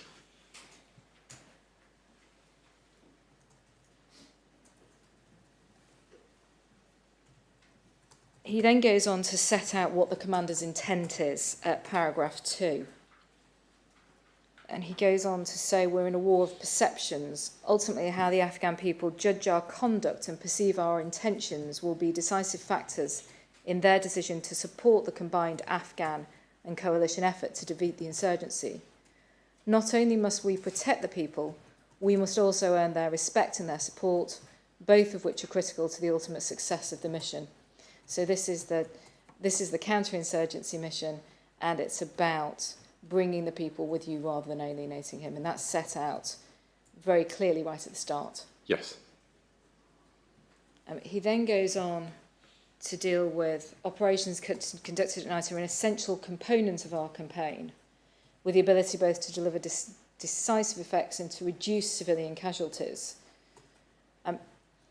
So there is no doubt from what he's saying here that a deliberate operation at night to detain someone is extremely useful and can reduce civilian casualties, so would be preferable over some other form of activity or a kinetic strike, for example. Again, it would be dependent on the circumstances, but yes, you would assess the nature of the operation you want to conduct, the geography or where that might be, and then make an assessment on when or how might be the best way of conducting that operation, including at night, if applicable. And then he goes on to explain what you've just told us. However, night raids also have the potential to undermine the goodwill we're trying to achieve. Because of cultural norms and sensitivities, night raids can make Afghans feel violated and dishonoured, even when there are no injuries or damage. Further, our enemies have for some time used distortion and lies about night raids as propaganda. Even the most well-executed night raid potentially provides our enemy with an opportunity to spread misinformation. That makes it very clear, does it not, that night operations can be fraught with danger for all sorts of reasons, not just operating at night. Yes, and it goes back to para 2A, where he talks about the perceptions. So he goes on at paragraph C to say that night raids must be conducted with even greater care and preparation throughout Afghanistan than they have been conducted in the past. So this appears to be marking a change going forwards to say that this should be even better prepared. He describes looking at other options other than a night raid and suggests perhaps quartering off an objective and waiting till daylight, with the support of the battle space owner, active participation of local leaders, but going on to say if a night raid is necessary, Afghans must be in the lead wherever possible, and we must do our best to coordinate these operations with essentially the Afghan government, ANSF, and local elders. Yes. So here what he's saying is that December 2010, it's the Afghan forces who must be in the lead where possible. Where possible, yes. And why was that, as far as you're aware, in the context of December 2010? I think this reflects the evolution of the conflict to that point, but also, again, aiming towards that transition point where full control could be taken on by the Afghans to conduct these operations with themselves in the lead. And this is about sort of how we get on the journey to that path and to that destination.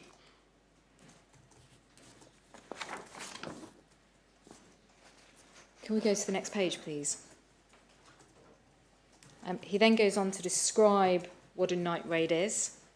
So for the purposes of this directive, a night raid is any offensive operation involving entry into a compound, resident, builder or structure that occurs in the period between nautical twilight and nautical dawn. And it applies to all night entries, whether pre-planned or targets of opportunity. So this is broad in scope. It's any assault of any compound at any time between dawn and dusk. Yes. Dusk and dawn. And we come back to, at paragraph 3b, the partnering. This is, I think, what you were partly explaining earlier on. No one is more attuned to Afghan culture than our own Afghan partners. And so they should be included in the planning process at the earliest opportunity. In any event, ANSF must be included in all night raids. And he says must be included, but then when this is not feasible, that the concepts of operations and storyboards should highlight their absence and provide justification for unilateral action. So again, bringing this very much within Afghan partner units' control and involvement right from the start. Yes, except when not feasible. And when not feasible, I'm not going to ask you what those could be. I'm sure there are any number of options, but you've described capacity and capability as building through the process. Yes. Paragraph C, which is further down the page, thank you. Afghans first, the execution of any night raid should place our ANSF partners in the lead. They should be the first force to make contact, they should be the first force seen, and the first voices heard by the occupants of any compound entered. Then goes on to talk about soft knock. And unless it is not tactically feasible, all night raids should be initiated utilising soft knock or progressive breach procedures. So call-outs, trying to engage the occupants rather than simply going straight towards a hard knock, which is, excuse me, a kinetic entry, as it were. Yes. Military working dogs is paragraph E. And again, it's the balancing of what tactically or operationally is valuable, but what is particularly culturally difficult or sensitive. Yes, and these considerations will have pervaded through the force to make sure that the operation is safe and secure for those conducting it, but also taking into account all the different considerations you're laying out. And so military working dogs, sending a dog into a living area could be offensive to the occupants of that building. Yes. And so he goes on to say that military working dogs will not enter into the residential dwelling within a compound unless prior permission has been received from the CONOPS approval authority or for self-defence reasons. So it either has to be authorised or the circumstance must require it because there's an immediate threat to life.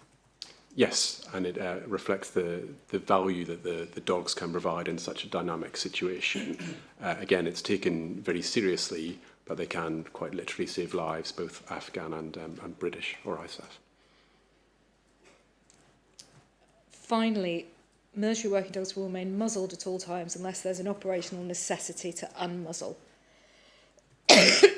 Excuse me. In any event, any dog must remain in the positive control of its handler. So what you've described, very effective, very useful, can save lives, but has to be very carefully coordinated and controlled. Yes, indeed. And the use of the dog may indeed protect the life of the insurgent in terms of them being able to potentially disarm such an individual at times. If we go to the next page, please.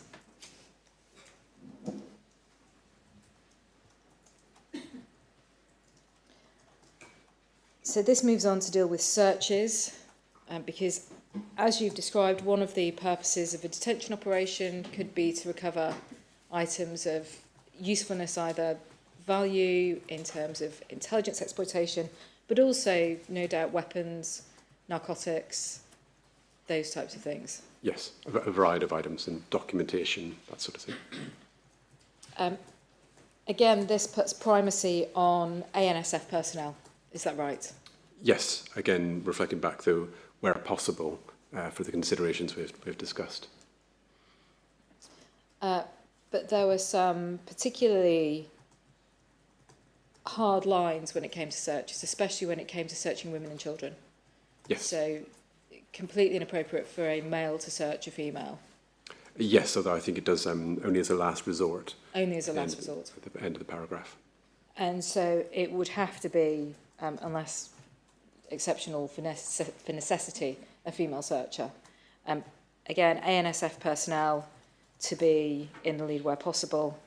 And it says, particularly, the assistance of the local elder may also be solicited. Moving on to detainees. Again, sets out that if an individual is detained, either by coalition or partner forces, written notification must be provided to the most responsible individual with a targeted compound, or posted on the objective. And then there's got to be a follow-up. Not something that's done lightly, something that's very controlled, something that there are procedures in place for. Yes. And the same with property seizure. Paragraph H makes it clear that items taken should be receipted, unless obviously it's contraband. Sorry, I misread that. If any property is seized, regardless of its contraband nature, a list of all the items must be included. And it must include the nature and quantity of objects seized. And the receipt must be provided. So again, there are procedures in place, even in what could be a very difficult contact in a compound. There's still procedures for searches, for detainees, and for property seizure. Yes. And that's also the same for any property damage. And again, that must be receipted, and it must be delivered and posted. And again, there's got to be follow-up. Is that right?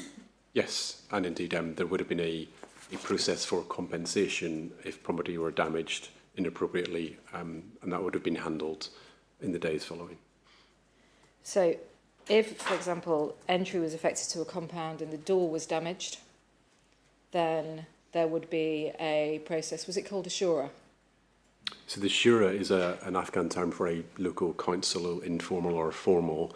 Quite often, compensation claims would have been processed by the local ISAF unit that was there more permanently. A deliberate detention operation might be carried out by forces who were not in that region or locale permanently. So the ones that were would handle the compensation claims from local civilians. So you could have a deliberate operation that's carried out by forces that are not permanently based in that area. And once they leave, then it's essentially the battle space owner who is responsible for dealing with any of the procedures that need to be carried out afterwards. It would depend on the circumstances. Predominantly, probably yes, but that will have also included liaison with other forces where required to ensure that, not least to ensure that the claim was legitimate and justified. Yes. Paragraph J deals with documentation and notes that the greatest disadvantage to night raids is the perception by the local population that inappropriate things happen under the concealment of darkness. It is this uncertainty and fear of the unknown that allows the insurgency to fabricate misinformation. And then it goes on to specify, accordingly, every night raid will be documented by a video and/or photographic record. Photographs will be taken of any damage, injury or death. Specifies medical care will not be delayed to photograph the scene. But it includes footage or photographs on the condition of the occupants and property, treatment of any detainees, and any sensitive site exploitation. Sensitive site exploitation, that's the recovery of documents, any items, components, fingerprints, the sort of a forensic examination of the situation. goes on to say, once the objective is secure, commanders should strive as much as possible to take photographs of the scene as it is found post-assault. The record will include where any contraband was discovered prior to its collection. Unless required for security or other reasons of military necessity, contraband damage and casualties will not be moved by coalition and or partner forces prior to photographing. So what this is trying to do is create a record, a photographic or video record of what happened, what damage was caused, and if anybody was killed, then what positions they were in when they were killed, what was with them or not with them, and how the scene, if I would refer to it like that, how the scene appeared at that time. That will be the intent. There may be circumstances where some individuals might have worn suicide vests. There will have been a requirement to make safe that device. So although it says photographed before they were moved, there may have been a sort of force protection requirement to ensure that any weapons or IEDs or grenades were made safe before you could capture that record like you suggest. Because, of course, whilst the importance of the record keeping is emphasised here, we are not in a building 10 metres from here, which is a residential complex. We're in a conflict zone, and therefore operational security must come first. Yes. It goes on to say forces should generally avoid staging photographs unless necessary for prosecutorial purposes. A photograph of all collected contraband is insufficient. It must first be taken where the contraband is found. Staging photographs is an unusual phrase to hear when it comes to record keeping, but we'll come on to see when we get to evidence collection and the prosecution of insurgents, the Afghan judicial system had a particular requirement when it came to evidence. And what was that requirement in terms of photographs of detainees with contraband or weapons? So very much the Afghan system very much liked to have sort of as much record as possible of the individual being linked to the item, the weapon, the contraband, or the components that they were seized with. So forces should generally avoid staging photographs unless necessary for prosecutorial purposes. That's what that means. So in order to provide the Afghans with the evidence they required, it would be permissible to take a photograph of an insurgent with the weapons. Yes, and again, that comes back to emphasising the Afghan primacy over time. But what we shouldn't lose sight of is that before any of that happens, there should be a record before anything is moved, where possible. Yes. Photographs of the deceased. Deceased may be moved to photograph their individual features, but only after a photograph has been taken depicting their position as discovered. Obviously, again, with the caveat you've raised about force protection and operational security. And then dealing with the need for sensitivity towards females and children. Going over to the final page, please. So paragraph M.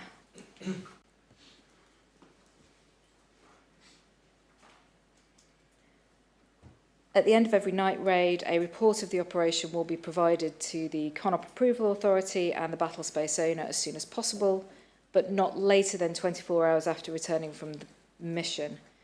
So this is an ISAF requirement for ISAF forces that at the end of any night raid, there must be a report, and it's got to be provided within 24 hours.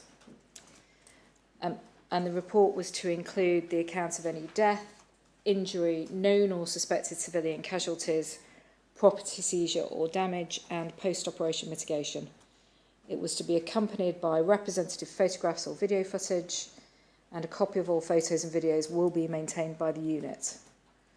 So at the end of every night raid, no matter how tired, exhausted, those responsible for the night raid would have to complete the records.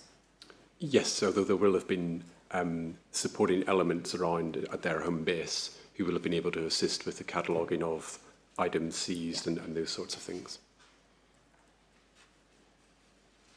Paragraph 5, compliance with the laws of armed conflict. In addition to the requirements above, I expect every participant in a night raid to comply with the laws of armed conflict. This includes providing medical care to the injured, using the minimum force necessary to achieve the mission, and avoiding death or injury to civilians and to those insurgents who've come under friendly force control.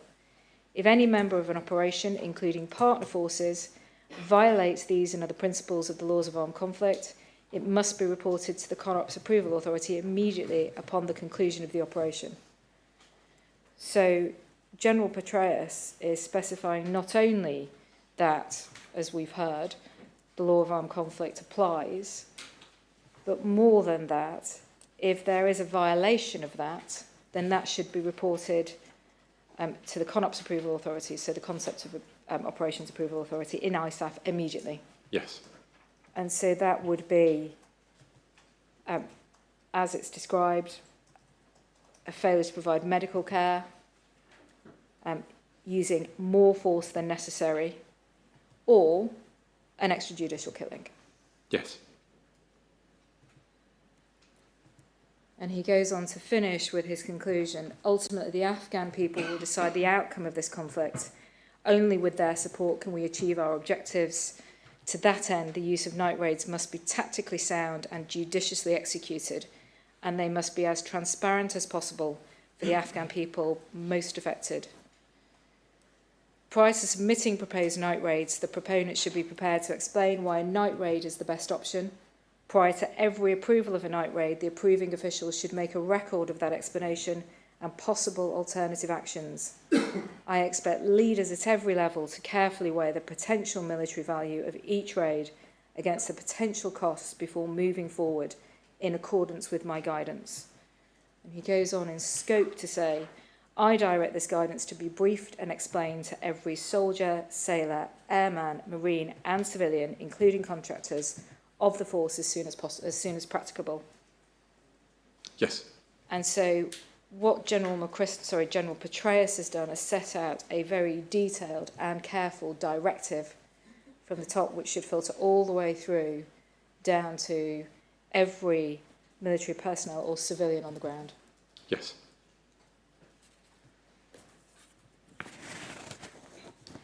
We can leave that exhibit now, thank you. Could I just ask one question, Mr. Martin, about this? It's entitled Night Raids Tactical Directive. What status does this document have from the Commander ISAF? It's of the very highest status, presumably. So there will be a hierarchy of documentation. Where are we in the hierarchy of the hierarchies? I believe my understanding this will be at the highest, but a military colleague might be able to give a more fulsome answer. Thank you.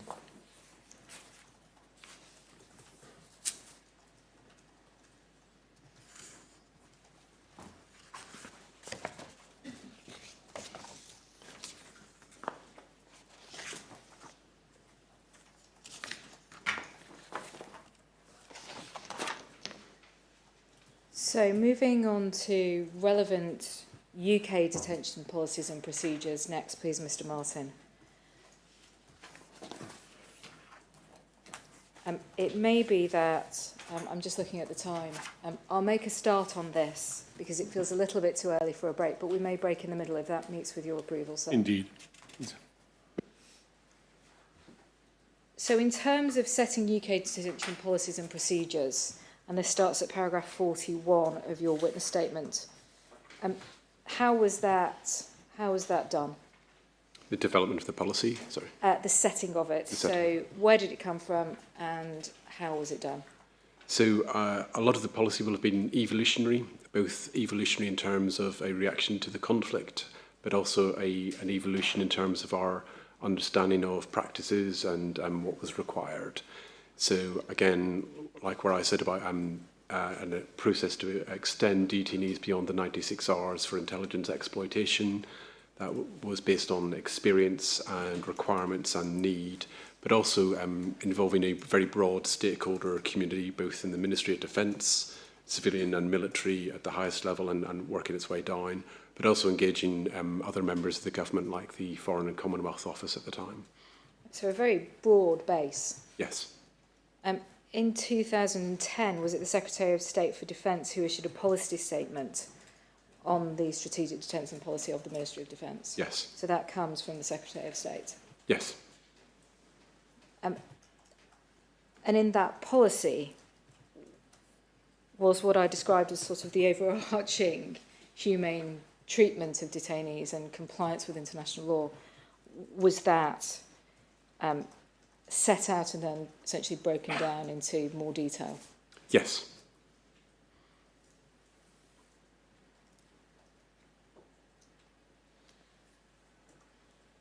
So minimum standards that must be applied for any operation. And so did that include detained persons who are held in accordance with UK procedures and laws?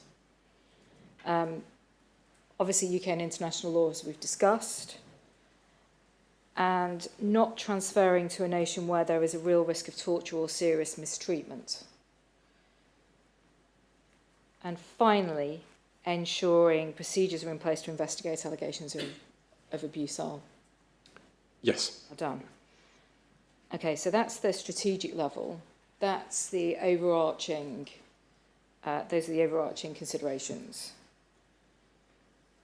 And was it also made clear that it was the responsibility of all members of the armed forces, civil servants and contractors to inform their superiors and also the Provost Marshal Army, the head of the Royal Military Police, if they have concerns about any element of detainee handling?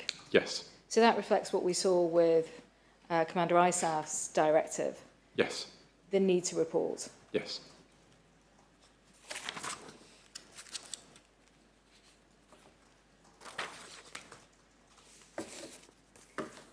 Was that broad policy framework then essentially described in other documents and reduced into doctrine? Yes. So there'll be a hierarchy of documents with that at the top. So that sits at the top, so a bit like Commander ISAF with his directive. So the strategic policy from the Secretary of State, and that's filtered down. Was there a specific doctrine in place to deal with detainees during this period? Yes. And was that JDP, Joint Doctrine Publication 1-10-3? Yes. There's a series of those that are in place over our period. Is that right, Mr. Martin? Yes. And you've exhibited the starting from November 2009 all the way up to the Sixth Amendment in September 2012. Yes. I'd like to look in a minute at three of those which show what you've already indicated, which is the evolution of policy and procedures in relation to detention and detainee handling. But before we look at the documents, perhaps you can explain to us some of the broader principles which were present in all of them. Particularly in terms of correct exercise of stop search, questioning and the like. So at the very heart of this will be our absolute legal obligations under the laws of armed conflict, but also under UK domestic law. It will also have to include operational practice of what is feasible, what is not feasible, what is the best way of doing something versus what is a less good way of doing something, and that again fuels some of the evolution we spoke about. It'll also require sort of and particularly when we work with cross-government colleagues in terms of the policy and political dimensions at the time, and what sort of ultimately the politicians wanted to sign off and want to agree to, hence why the very top you have the statement of policy from the Secretary of State, him or herself.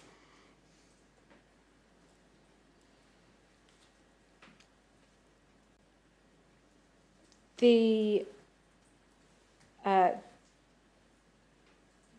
doctrine was, how was that then dissipated down to personnel? Was that by way of a standing operating instruction, an SOI? Yes, and there is a thread all the way down and through to the very individualistic training that people will have received, both in general terms in their membership of the armed forces, but then also when they deploy to a specific theatre like Afghanistan, the thread through all the documents will inform that very specific training.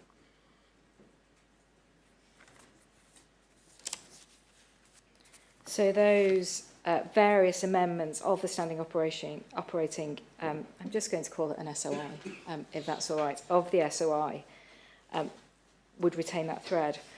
Was it also, as you said, you said our policies were consistent with ISAF, but did it replicate ISAF grounds for detention and explain the minimum standards of treatment which applied and should have been undertaken together with record keeping and the like? So it was aligned with ISAF, with ISAF guidance, but yes, it included the factors you've considered there. Could I ask, please, that we start then in that case with Exhibit GM23. So this is disseminated by Permanent Joint Headquarters. We see it's SOI J39, and we see at the bottom Amendment 2 dated the 12th of April 2010. So this was the version that was in force at the start of the inquiry's period of interest. And it's entitled Stop Search, Question and Detention Operations in the Herrick Joint Operations Area. Could we go to the next page, please? There's a very long index which sets out that this is broken down into 3 parts. And if we just go to the next page, please, and onto the introduction, please. So we've got the introduction, part 1, which deals with stop search and detention, and then part 2, which is continued detention. And I just want to look at some of the details in the introduction, just so we can understand what this document said, the detail it descends to. Now, the aim of it is set out at paragraph 1, and that's to clearly outline the procedures for the correct exercise of powers of stop, search, questioning and detention by all UK troops operating in the Herrick Joint Operations Area. So the Herrick JOI, that was where UK forces were in Afghanistan, is that Yes, that's correct. and so it's all UK troops who are operating within that area. Yes.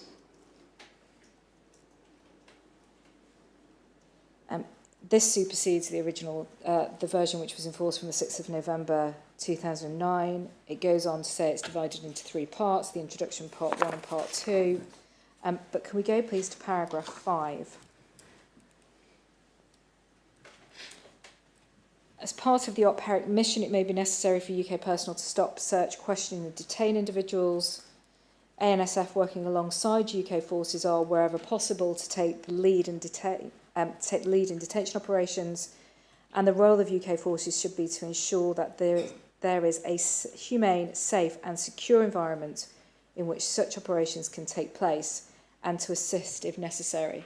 So we see the same reflection within the UK SOI that we've seen within the ISAF. Yes, exactly. It goes on to say detention policy is bound by both legal and policy considerations. In conducting detention operations, commanders and staff at all levels should be aware that detention is subject to continual and external scrutiny, and that inappropriate actions today could result in legal challenges that undermine the UK's ability to conduct detention and interrogation operations, not just in Afghanistan, but in future operations. So this makes it very clear just how important detention is as a feature of military operations overseas. Yes.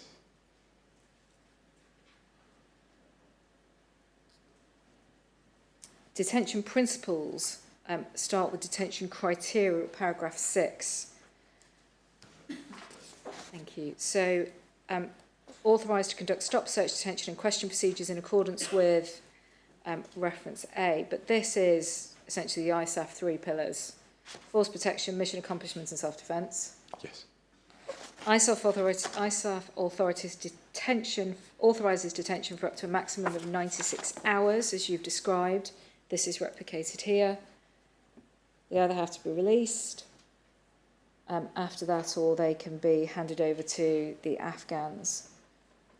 And that's what it says in post-detention requirements. And here we go on to look at what you've described, which is those exceptional circumstances in paragraph 7. So it's 96 hours until the final paragraph, the final sentence of paragraph 7. Detainees should only ever be detained beyond 96 hours in exceptional circumstances as follows.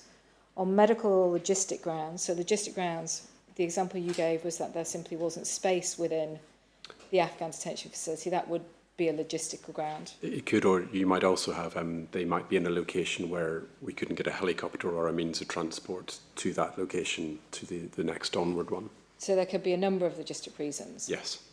They would still have to be exceptional. Yes.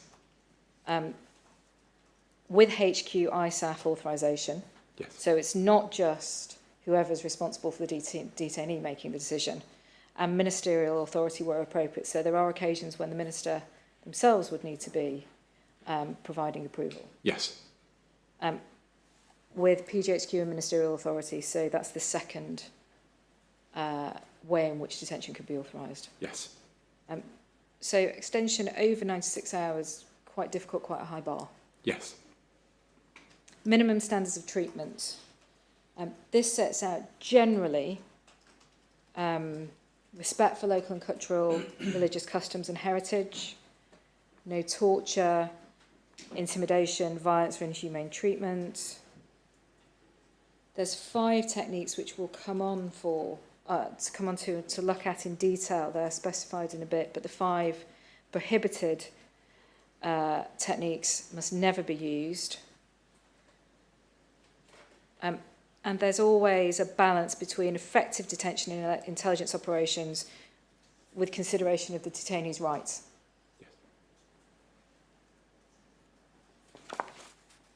Can we move on, please, to its page J39-11, so page 8 in the slide. Thank you. So this is the beginning of part 1, and there's an awful lot of detail in this SOI. Would every person on deployment in Afghanistan be expected to read this? So this would have been available, but it would not be expected that each individual would read it. But again, this would inform that thread all the way down to the very individualistic training that they would have gone through. But this is the foundation for the training they would have gone through. Yes. And the training specifically for handling detainees and what to do once someone is detained. Yes.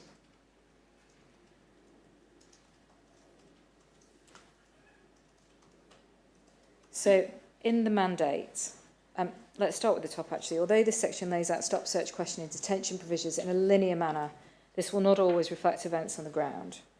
So reflecting the operational reality. But notwithstanding that, where at all possible, this should be maintained. Yes. And things may not happen in the order they are laid out. In the order. But there are do's and don'ts. Yes. So the mandate is set out again, why detention can be necessary, and then responsibility for detainees. But then what can be done is set out in grounds and principles. So stop. Any member of the UK forces may stop an individual for as long as necessary to ascertain their identity, movements and the like. Going over the page, please.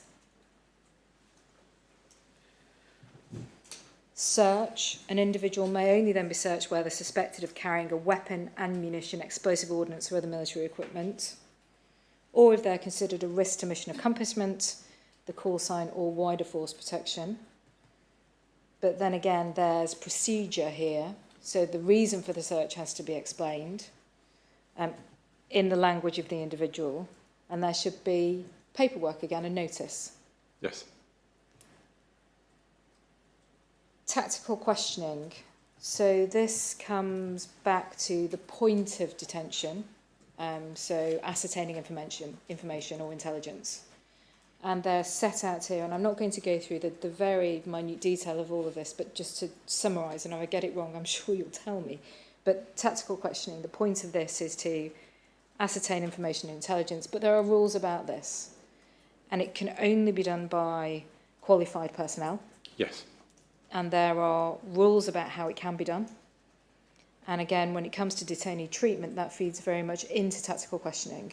Yes. So there is no difference between how a detainee is treated whilst they are being detained or when they're being questioned. No.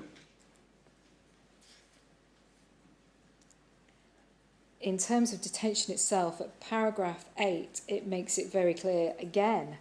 I think this is the third time it's said in this document that detention must be necessary, and again for those 3 reasons. Yes, it's treated very seriously. Paragraph 10, please. Afghan National Security Force should take the lead in detention operations. The UK force element role at these times is to ensure a safe and secure environment in which the ANSF can operate. And at paragraph 12, what we've not touched upon here is the RMP and how the RMP fit into search, detention and the like. It states very clearly at paragraph 12 that there are insufficient Royal Military Police and Theatre to be present at all detention operations. But they did have a role to play in this, didn't they, Mr. Martin? Yes, they had a role to play across the theatre, both in mentoring the Afghan police themselves, but also in terms of assisting other forces with relevant operations. Providing advice, support where detention is going to be carried out. And it goes on to say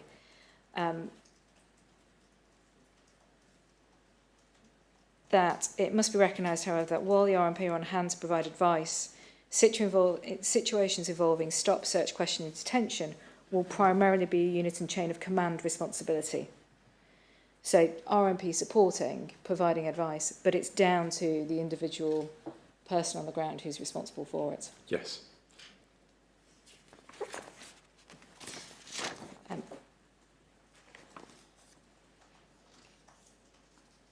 Paragraph 13 refers to legal and policy advice. There was help from legal and policy if needed. Yes. I'm going to come back to evidence when we look at evidence gathering and move on to paragraph 27, please, before we break. And that's treatment of detainees. And there's a very long list here of the do's and don'ts. And the don'ts, there are 5 don'ts, which are inviolable. The word used is, it is forbidden in respect of each of these. So no misunderstanding about this level of treatment. So stress positions, hooding, subjection to noise, deprivation of sleep, deprivation of food and drink. So when someone is detained, these 5 techniques are absolutely prohibited. Yes. And thereafter, there is a humane treatment and prohibited, there's a list of humane treatment and prohibited acts.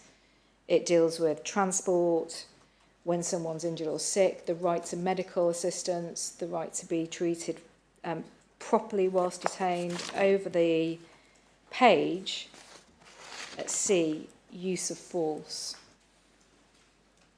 UK forces are to employ the minimum force necessary to bring a detainee under control. Once under control, no further force should be used unless necessary to prevent escape or for reasons of self-defence. Lethal force may not be used to prevent escape. Lethal force can only be used to remove an imminent threat to human life. Yes. So, touched a little bit on order combat earlier on with Brigadier Eble, but once someone is detained, then the only time lethal force can be used is when they then present an imminent threat to life. Yes. And that is, again, one of the inviolable rules of our policy, but also ISAF policy. Yes. Dealing with restraint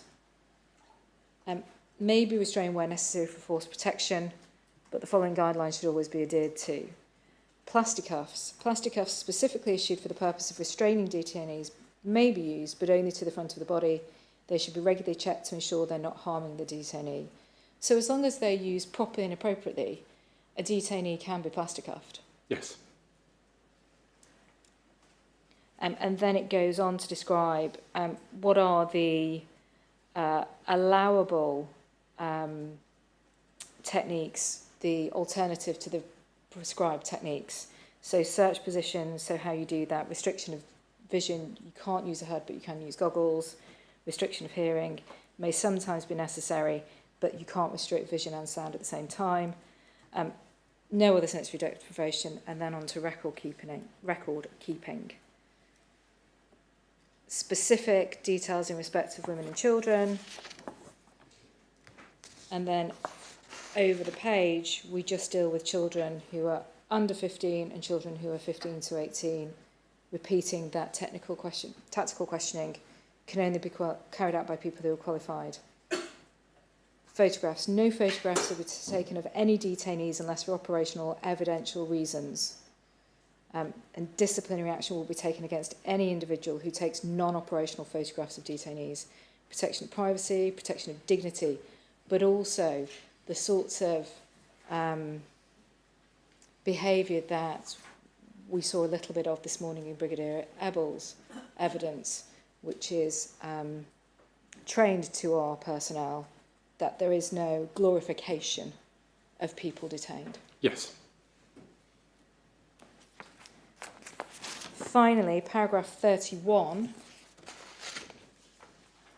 spelled out again the duty to report abuse. There is a moral and legal responsibility for UK personnel to report any allegations of abuse or instances of witnessed abuse, which may include unexplained injuries on detainees. Reports must be submitted, and commanders are to make a judgment as to whether or not to intervene in individual cases. They may intervene in defence of others under the rules of self-defence, but they're not obliged to do so if such an intervention would put themselves or others at any additional risk of harm. And then it goes on to describe what to do if abuse of detainees by ANSF or other ISAF forces has been witnessed, and they should be taken into UK detention for their own protection. But again, when somebody is detained, and that's as soon as they are detained, all of these protections, all of these policies and procedures, they begin. Yes. So I'm sure the shorthand writer probably needs a breakdown. Sure, Mr. Martin does too. Indeed. Thank you, Ms. Broom. Let's break now until 3:30, please. Thank you.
Miss Broom. Thank you.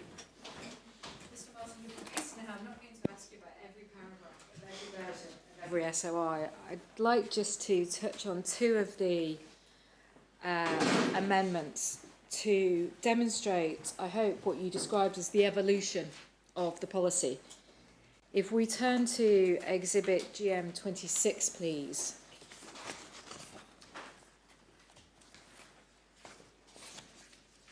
So, if we go to the next page, please. So we see this is the amendment dated the 16th of December 2011, Amendment 5. And if we go to the index, which is the next page, thanks. The yellow highlighting indicates what's being updated, is that right? Yes. And so we can see responsibilities have been updated, and then the treatment of detainees right down at the bottom will come back to evidential requirements. But if we go please to paragraph 33, which is on page 8 of the slide.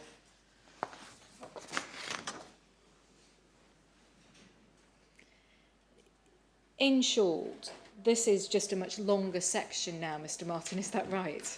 Yes. There are a number of different requirements which have been added. So we now have paragraph 33, which is new commanding officers' responsibilities. That wasn't in the previous version or the previous versions that we've seen. We then have ensuring the safety and security of the detainees, providing sufficient appropriate food and water, sufficient rest, oversight. The key themes are the same. Prohibited techniques, they remain the same. And as we go over the page, again, we see much more detail provided in this SOI and the amendment. And again, over the page, please, to page 10 of the slide, particularly on restriction of vision, for example, just looking at the amount of text there. Without going through it, these will be published on the website. So for anybody who wants the details, they will be there. But in short, this policy becomes more detailed and provides more assistance and more guidance, setting out more of the do's whilst retaining the don'ts. Yes. So when it comes to, for example, restriction of vision, whilst you can restrict vision, there's now much more information about it, all aimed, no doubt, at protection of detainee rights and dignity. Yes, and also instructions to our personnel on how best to operate and how to keep themselves safe from any misperception that might arise. So this is twofold, in essence. If our personnel abide by the policy and the procedures and the assistance, there'll be no problems, because it will be recognised that they will have done everything they needed to and treated a detainee properly. Yes. The same exercise with GM27, please. Page 3 of the slide, please, so the date. This is the version in force through to, I think, the end of our relevant period. So this 17th of September 2012, Amendment 6, this takes us up to at least the middle of 2013. There's lots that remains the same from the beginning of our time to the end of our time.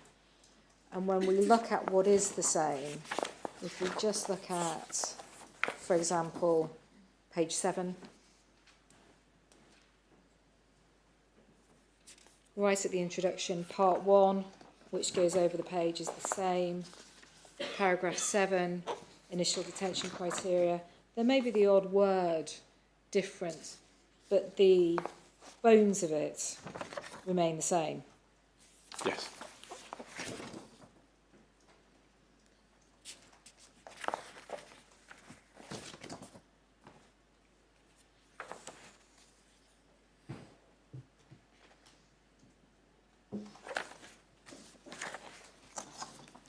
Sorry, I just want to find the...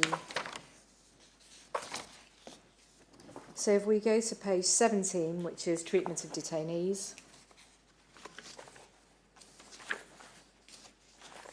Again, Mr. Martin, all of those duties, responsibilities, all the procedure if you just flick through it, they all remain the same.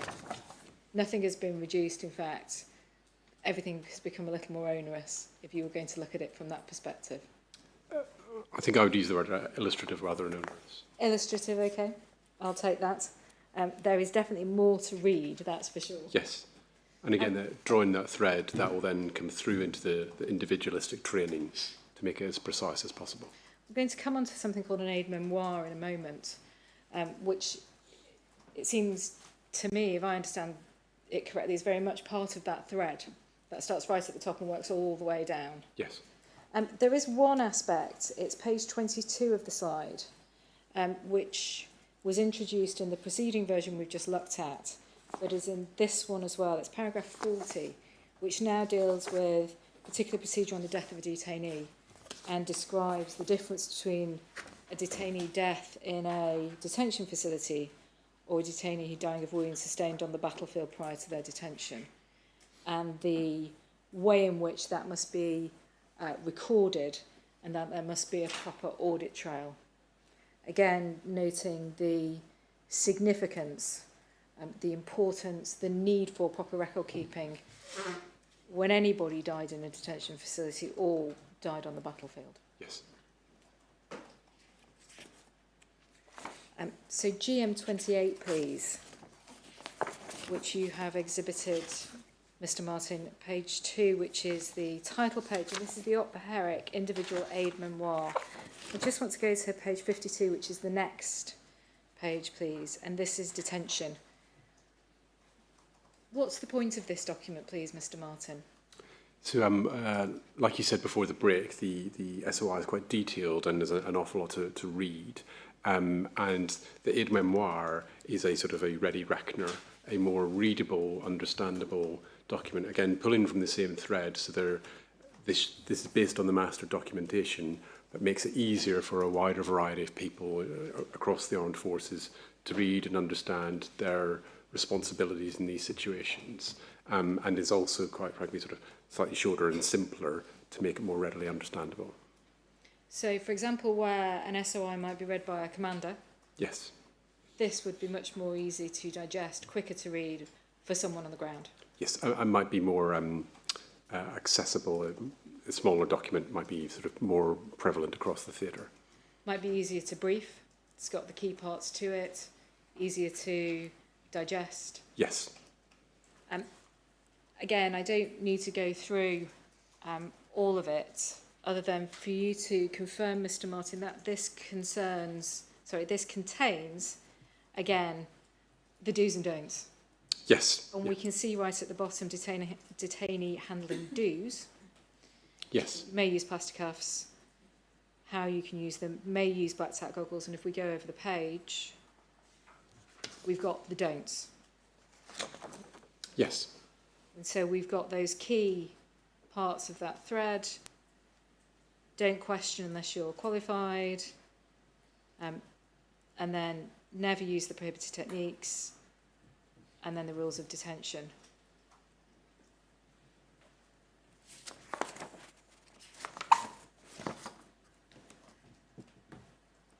Mr. Martin, I'm going to leave detention there and turn to your final section of evidence, which deals with evidence and the collection of evidence. It's paragraph 58 of your witness statement, and one of the aspects you were asked to explain was the collection of evidence.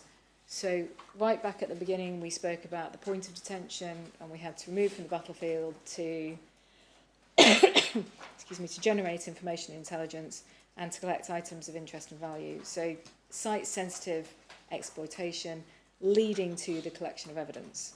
And in particular, what we saw and what you gave evidence about in respect of the Night Raids Directive, the difference with the Afghan judicial system and their requirements for evidence. So fair to say then that collection of evidence was considered to be an important aspect of any investigation and possible prosecution of suspected insurgents by the Afghans? Yes, and also for intelligence exploitation. what was the role of UK forces, more particularly when collecting evidence? After an operation had been carried out, what would happen? It would be quite dependent on the circumstances and the nature of the detention.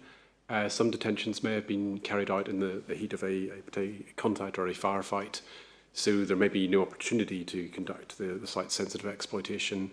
Others might have been more measured, and there might be more of an opportunity to investigate an area. Again, a lot of this would be always very culturally sensitive of the situation in hand.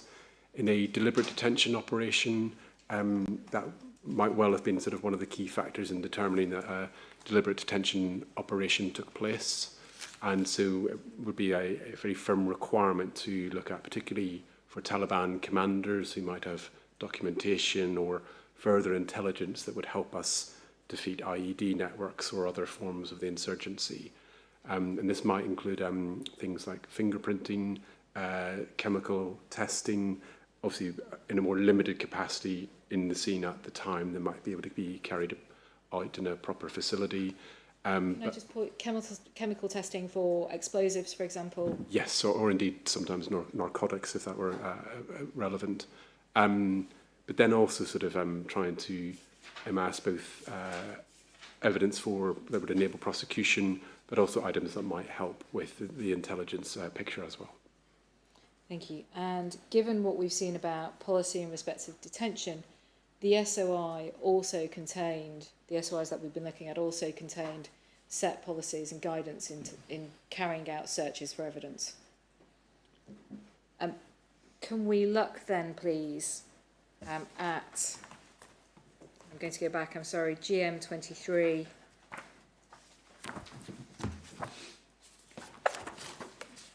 And it's paragraph 18, page 11. So GM23, paragraph 18, Mr. Martin.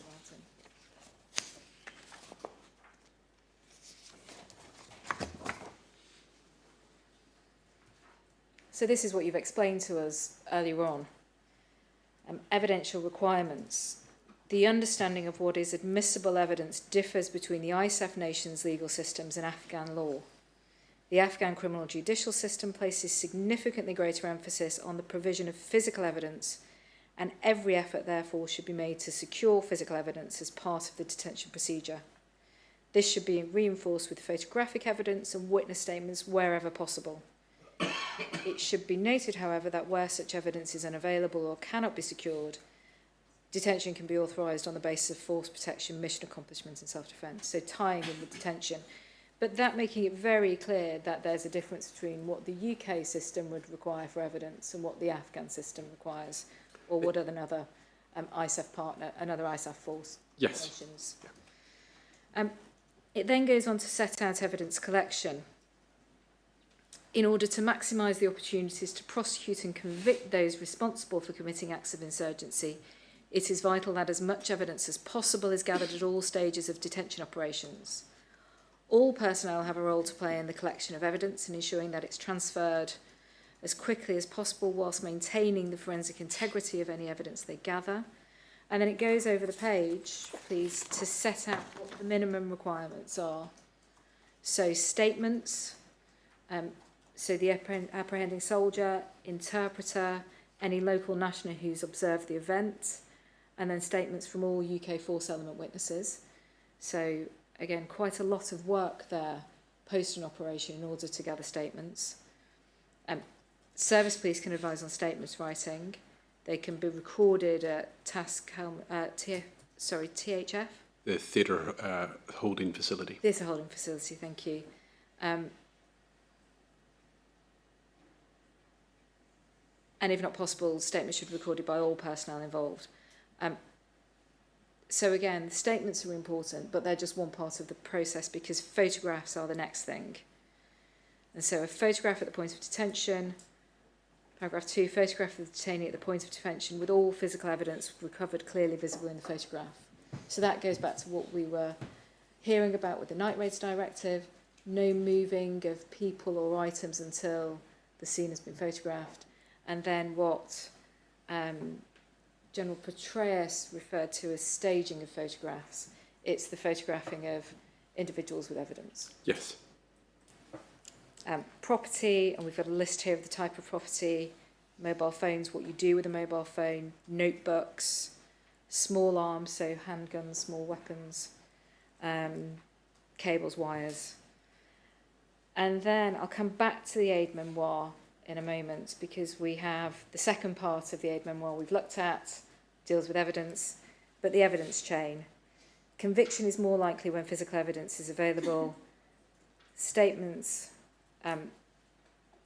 from all those involved must accompany the detainee wherever possible. All evidence is to accompany the detainee to the THF, and then where it's not possible, commanding officer IEF must be informed that evidence has been seized and or collected. So the idea is that the detainee goes with the evidence package. Yes.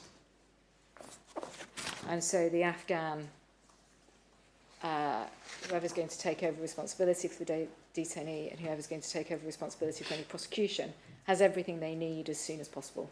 And where possible. And where possible. It may be a requirement to analyse a particular piece of evidence at another location. And so that may then have to follow later. Yes. But all of this has to be seen in the context of what is possible at the end of every operation, as you've already set out. As with the detention aspects of policy, what we see as we go through the updates are that the evidential requirements change. Is that right, Mr. Martin? Yes, sir. And again, back to the evolution of understanding.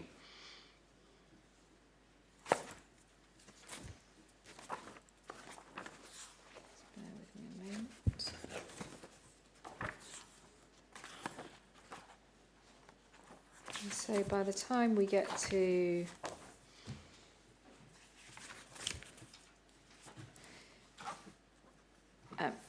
exhibit GM27, please, on page 14 of the slide.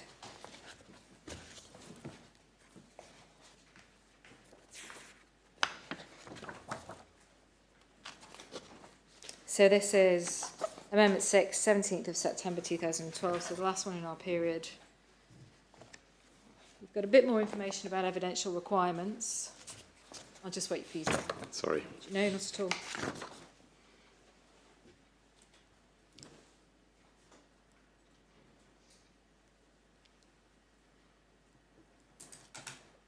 So part of the difference that has evolved during the couple of years since the first version we were considering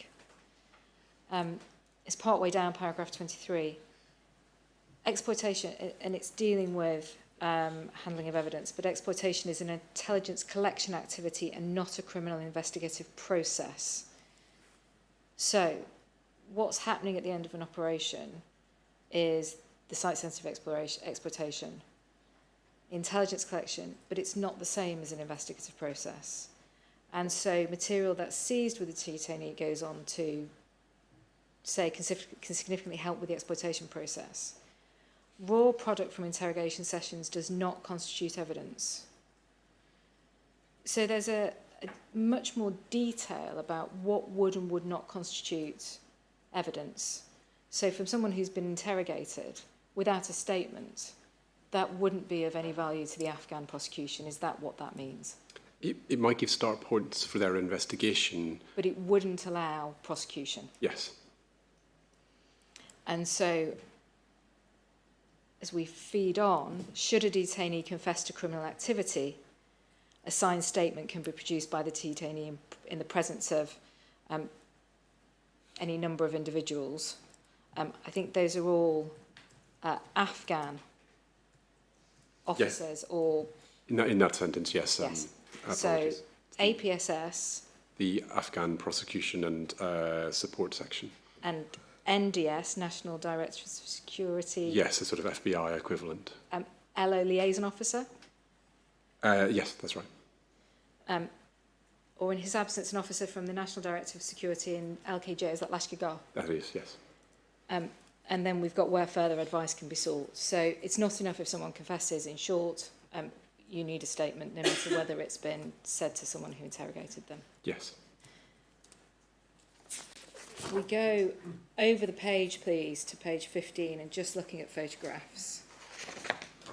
And this has been amended slightly to assist again with how to make use of any photographs which are taken. Photographs of all physical items discovered in situ and as found. These photographs must be clear and unobstructive to demonstrate their location to the place they are found. Specifies take a broad picture of the area with the item in it, and then a close-up of the item itself. Only if the items recovered are or have been seen in the detainee's physical possession should another photograph be taken of the detainee with the items. So changing the focus slightly and making it clearer what is and is not acceptable in terms of photographing. Yes.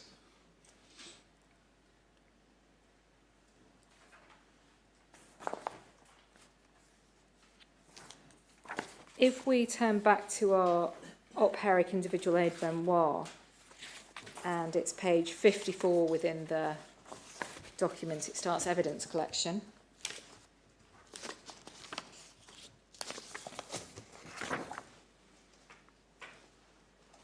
Sorry, it's GM28, and it's page 4 in the slide. Sorry, page 5 in the slide. Page 54 on the internal pagination.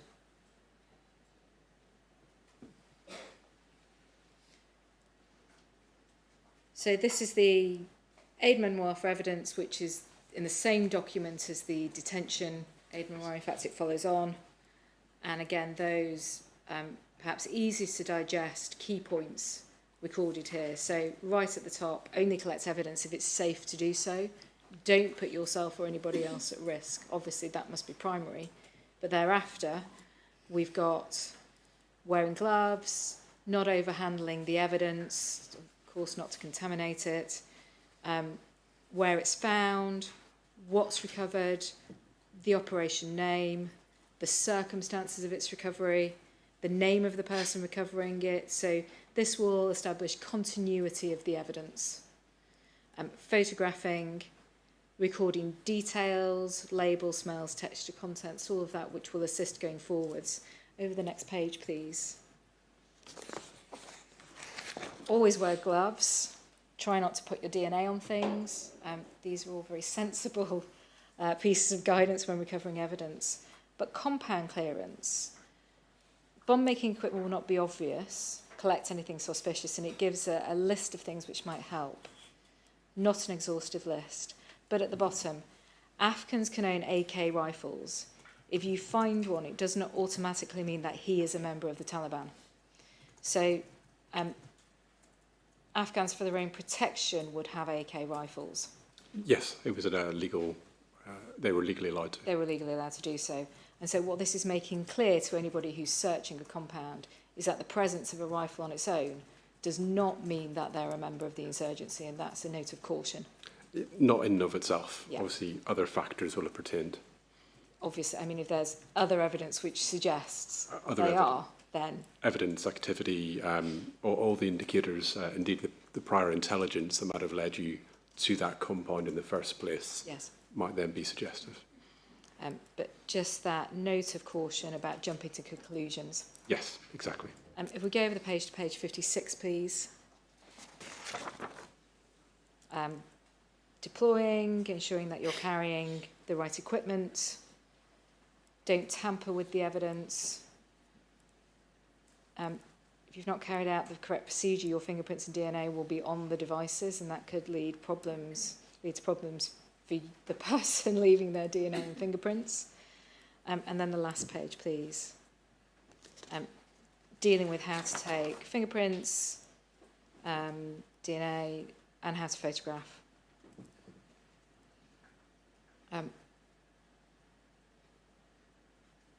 And making sure that there are enough details in the photograph of identifying features, making sure they're clear, and photographing the results of the X-ray test, for example. That's the explosive test. Yes. Thank you. That's where we can leave the exhibits.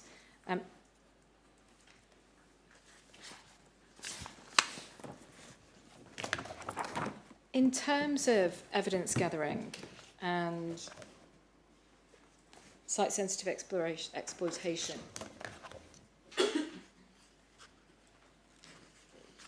there was guidance, wasn't there, in fact, doctrine on how that should be factored into the planning of any operation. So before even embarking on the evidence gathering and the SSE at the end, it should be figured in right at the start. Because if we go back to where we started, which was the two types of detention, the unexpected that just happens, or the deliberate, which is an operation to detain a high-value target and to gather the intelligence, the information, or the evidence, you've got to do it right at the beginning to make sure that when you get there, you can achieve the outcome of the mission, of the object, of the operation, which is to do that. Yes, again, where possible. You may plan for it, but the dynamic situation on the ground may mean that you cannot fulfil that task. Of course, and with anything, the best laid plans may not come to fruition. Yes. But the requirement is to think about it at the start. Yes. Rather than just to happen upon it at the end. Yes.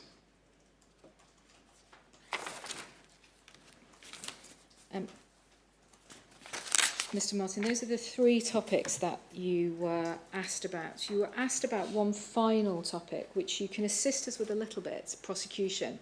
But in fact, there are other departments that are going to be asked to deal with this because you weren't able to assist on the details of the Afghan prosecution system. But you were able to explain at paragraph 68 of your witness statement that prosecution of suspected insurgents was considered to be an Afghan sovereign matter, which you said right at the beginning, and all prosecutions were undertaken by the appropriate Afghan authorities. In terms of liaison with the relevant Afghan prosecution authorities, who led on that? I understood largely the Royal Military Police. The RMP led on that.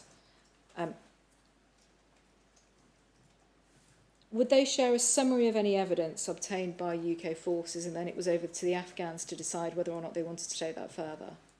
It would be quite a dynamic process, as we looked about in the previous exhibit where you had sort of Afghan liaison officers at the theatre holding facility. There would be a conversation in terms of what they might require and what was useful and what was not. Okay.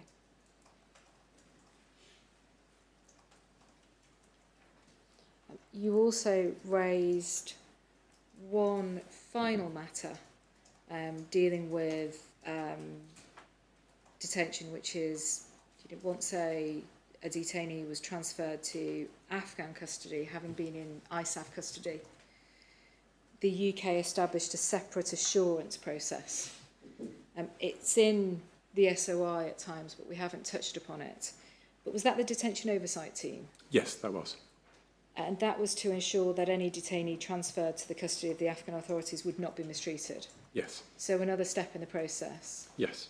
Not just our own policies and procedures for when we have detained an individual, but on following through, oversight by the UK of Afghan detention. As far as possible. As far as possible, of course. Are you able to assist us with when the detention oversight team was established? It was during the course of 2010. 2010. Yes.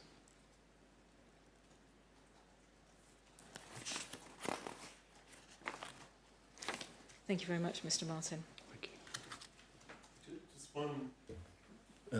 For the question from me, Mr. Martin, with Ms. Broom's help, you've taken us through a great deal of impressive documentation, which has included philosophy and doctrine, value and standards, policy and procedures, and the various hierarchies.